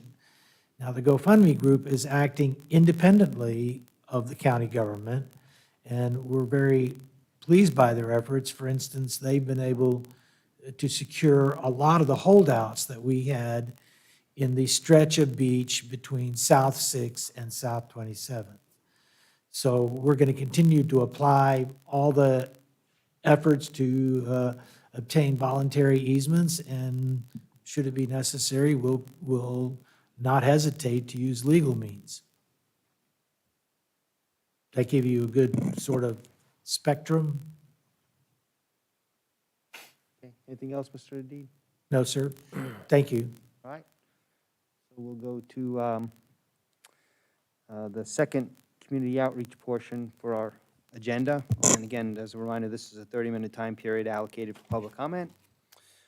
For items not on the agenda, each speaker is allowed up to 3 minutes to address the commission. Please come forward and state your name and direct comments to the chair. Okay, seeing no one come forward, we'll close community outreach and move on to commission reports, comments, or actions. And start with you, Commissioner Sullivan. All right, thank you, Mr. Chairman. Just one quick item. In the consent agenda, I bring your attention to item 7D. I want to thank you, as a resident of Grand Haven, that Colbert Lane has a 7-mile-long sidewalk that runs from Palm Coast Parkway all the way over to Route 100. It's heavily used by bikers, walkers. It also is one of the routes where a lot of the power lines come through. And due to the efforts of Heidi Petito, especially, they've done an amazing job on getting it redone. A lot of that sidewalk has been cracked up because of heavy equipment going across it and things like that. So due to her efforts and the rest of the people who've been out there working, they pretty well finished up and got that sidewalk, especially about a 1.5 mile section across from Grand Haven, back in good shape. So I just wanted to congratulate the team for getting that done, and the board for approving the cost to get it done. Thank you. That's it. Commissioner Mullins. I just want to say that thank you all for the Carver Center approving it. We'll see some great things over there. And just really say it's great to have the diversity on this board and the different views. Today was a great example of how we take an issue, we dissect it down, we come up with many different solutions, but then we somehow form them into one. It just, I went back and forth on that so many times in my head because of the good points that so many brought up. And just want to keep encouraging us to stand the way we do, because it gets a lot done. We have truly, over the past year, and it seems like accelerated since Commissioner Dance has have gotten a lot of things resolved. That's all I've got. Commissioner? Yeah, just a couple of comments about that Pamela Drive issue. It kind of falls into the category of no good deed goes unpunished. You know, we try to do something right. I tried to do what I thought was right, something's right, and as Mr. Mullins said, this board came together and we decided maybe there's a better way. And that's good. It's all 5 of us working on the project rather than just little old me trying to solve it. So anyway, it was a good project, and I think we can get something nice done there. And I like the idea of establishing a separate tax area and let them pay for it, and get something done, and then they have ownership of it. But it'll still be county property. So I think there's a solution here somewhere. And I think with the 5 of us and the great staff work that Mr. Telfer and Ms. Petito, I think we'll we'll come up with something. Amen. Thank you. Commissioner? On the heels of that, as I get acclimated into how the commission works, I think the Pamela Parkway project was an issue that begged for a workshop before we brought it to a business meeting. The board seems adverse to workshops in getting some of the minutia solved before we bring it to an actual commission meeting. And hopefully, we can, as we start doing strategic planning and moving forward, we can get some of these things, issues ironed out before we take them all the way up to an actual commission meeting. I concur with all the positive comments about the Carver Center. I want to appreciate Ms. Revels and Mr. Butler's leadership, having worked with Jordan at the school district level, and being a member of the administrator's leadership class. He's a rock star and really is making things happen here in Flagler County. And it's always fun to see some of the school district personnel come up before us.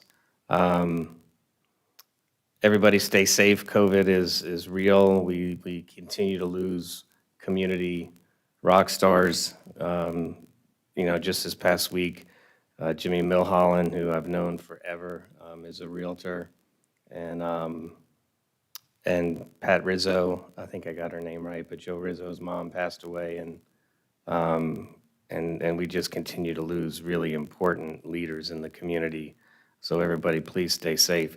February is Black History Month, so hoping that we get to see some things on our agenda for the next meeting in recognition of Black History Month. That's all I got. Thank you. I wanted to reiterate just this deep sadness of learning about Jimmy Milholland passing as well. He was a good strong community leader, past president of the Board of Realtors Association, I think more than once, and was past president of the Chamber of Commerce, and Navy veteran, career Navy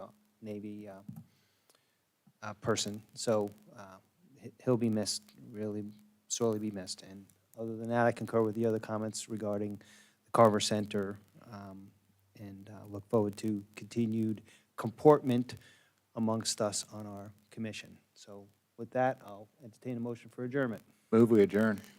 Second. For adjourn, thank you.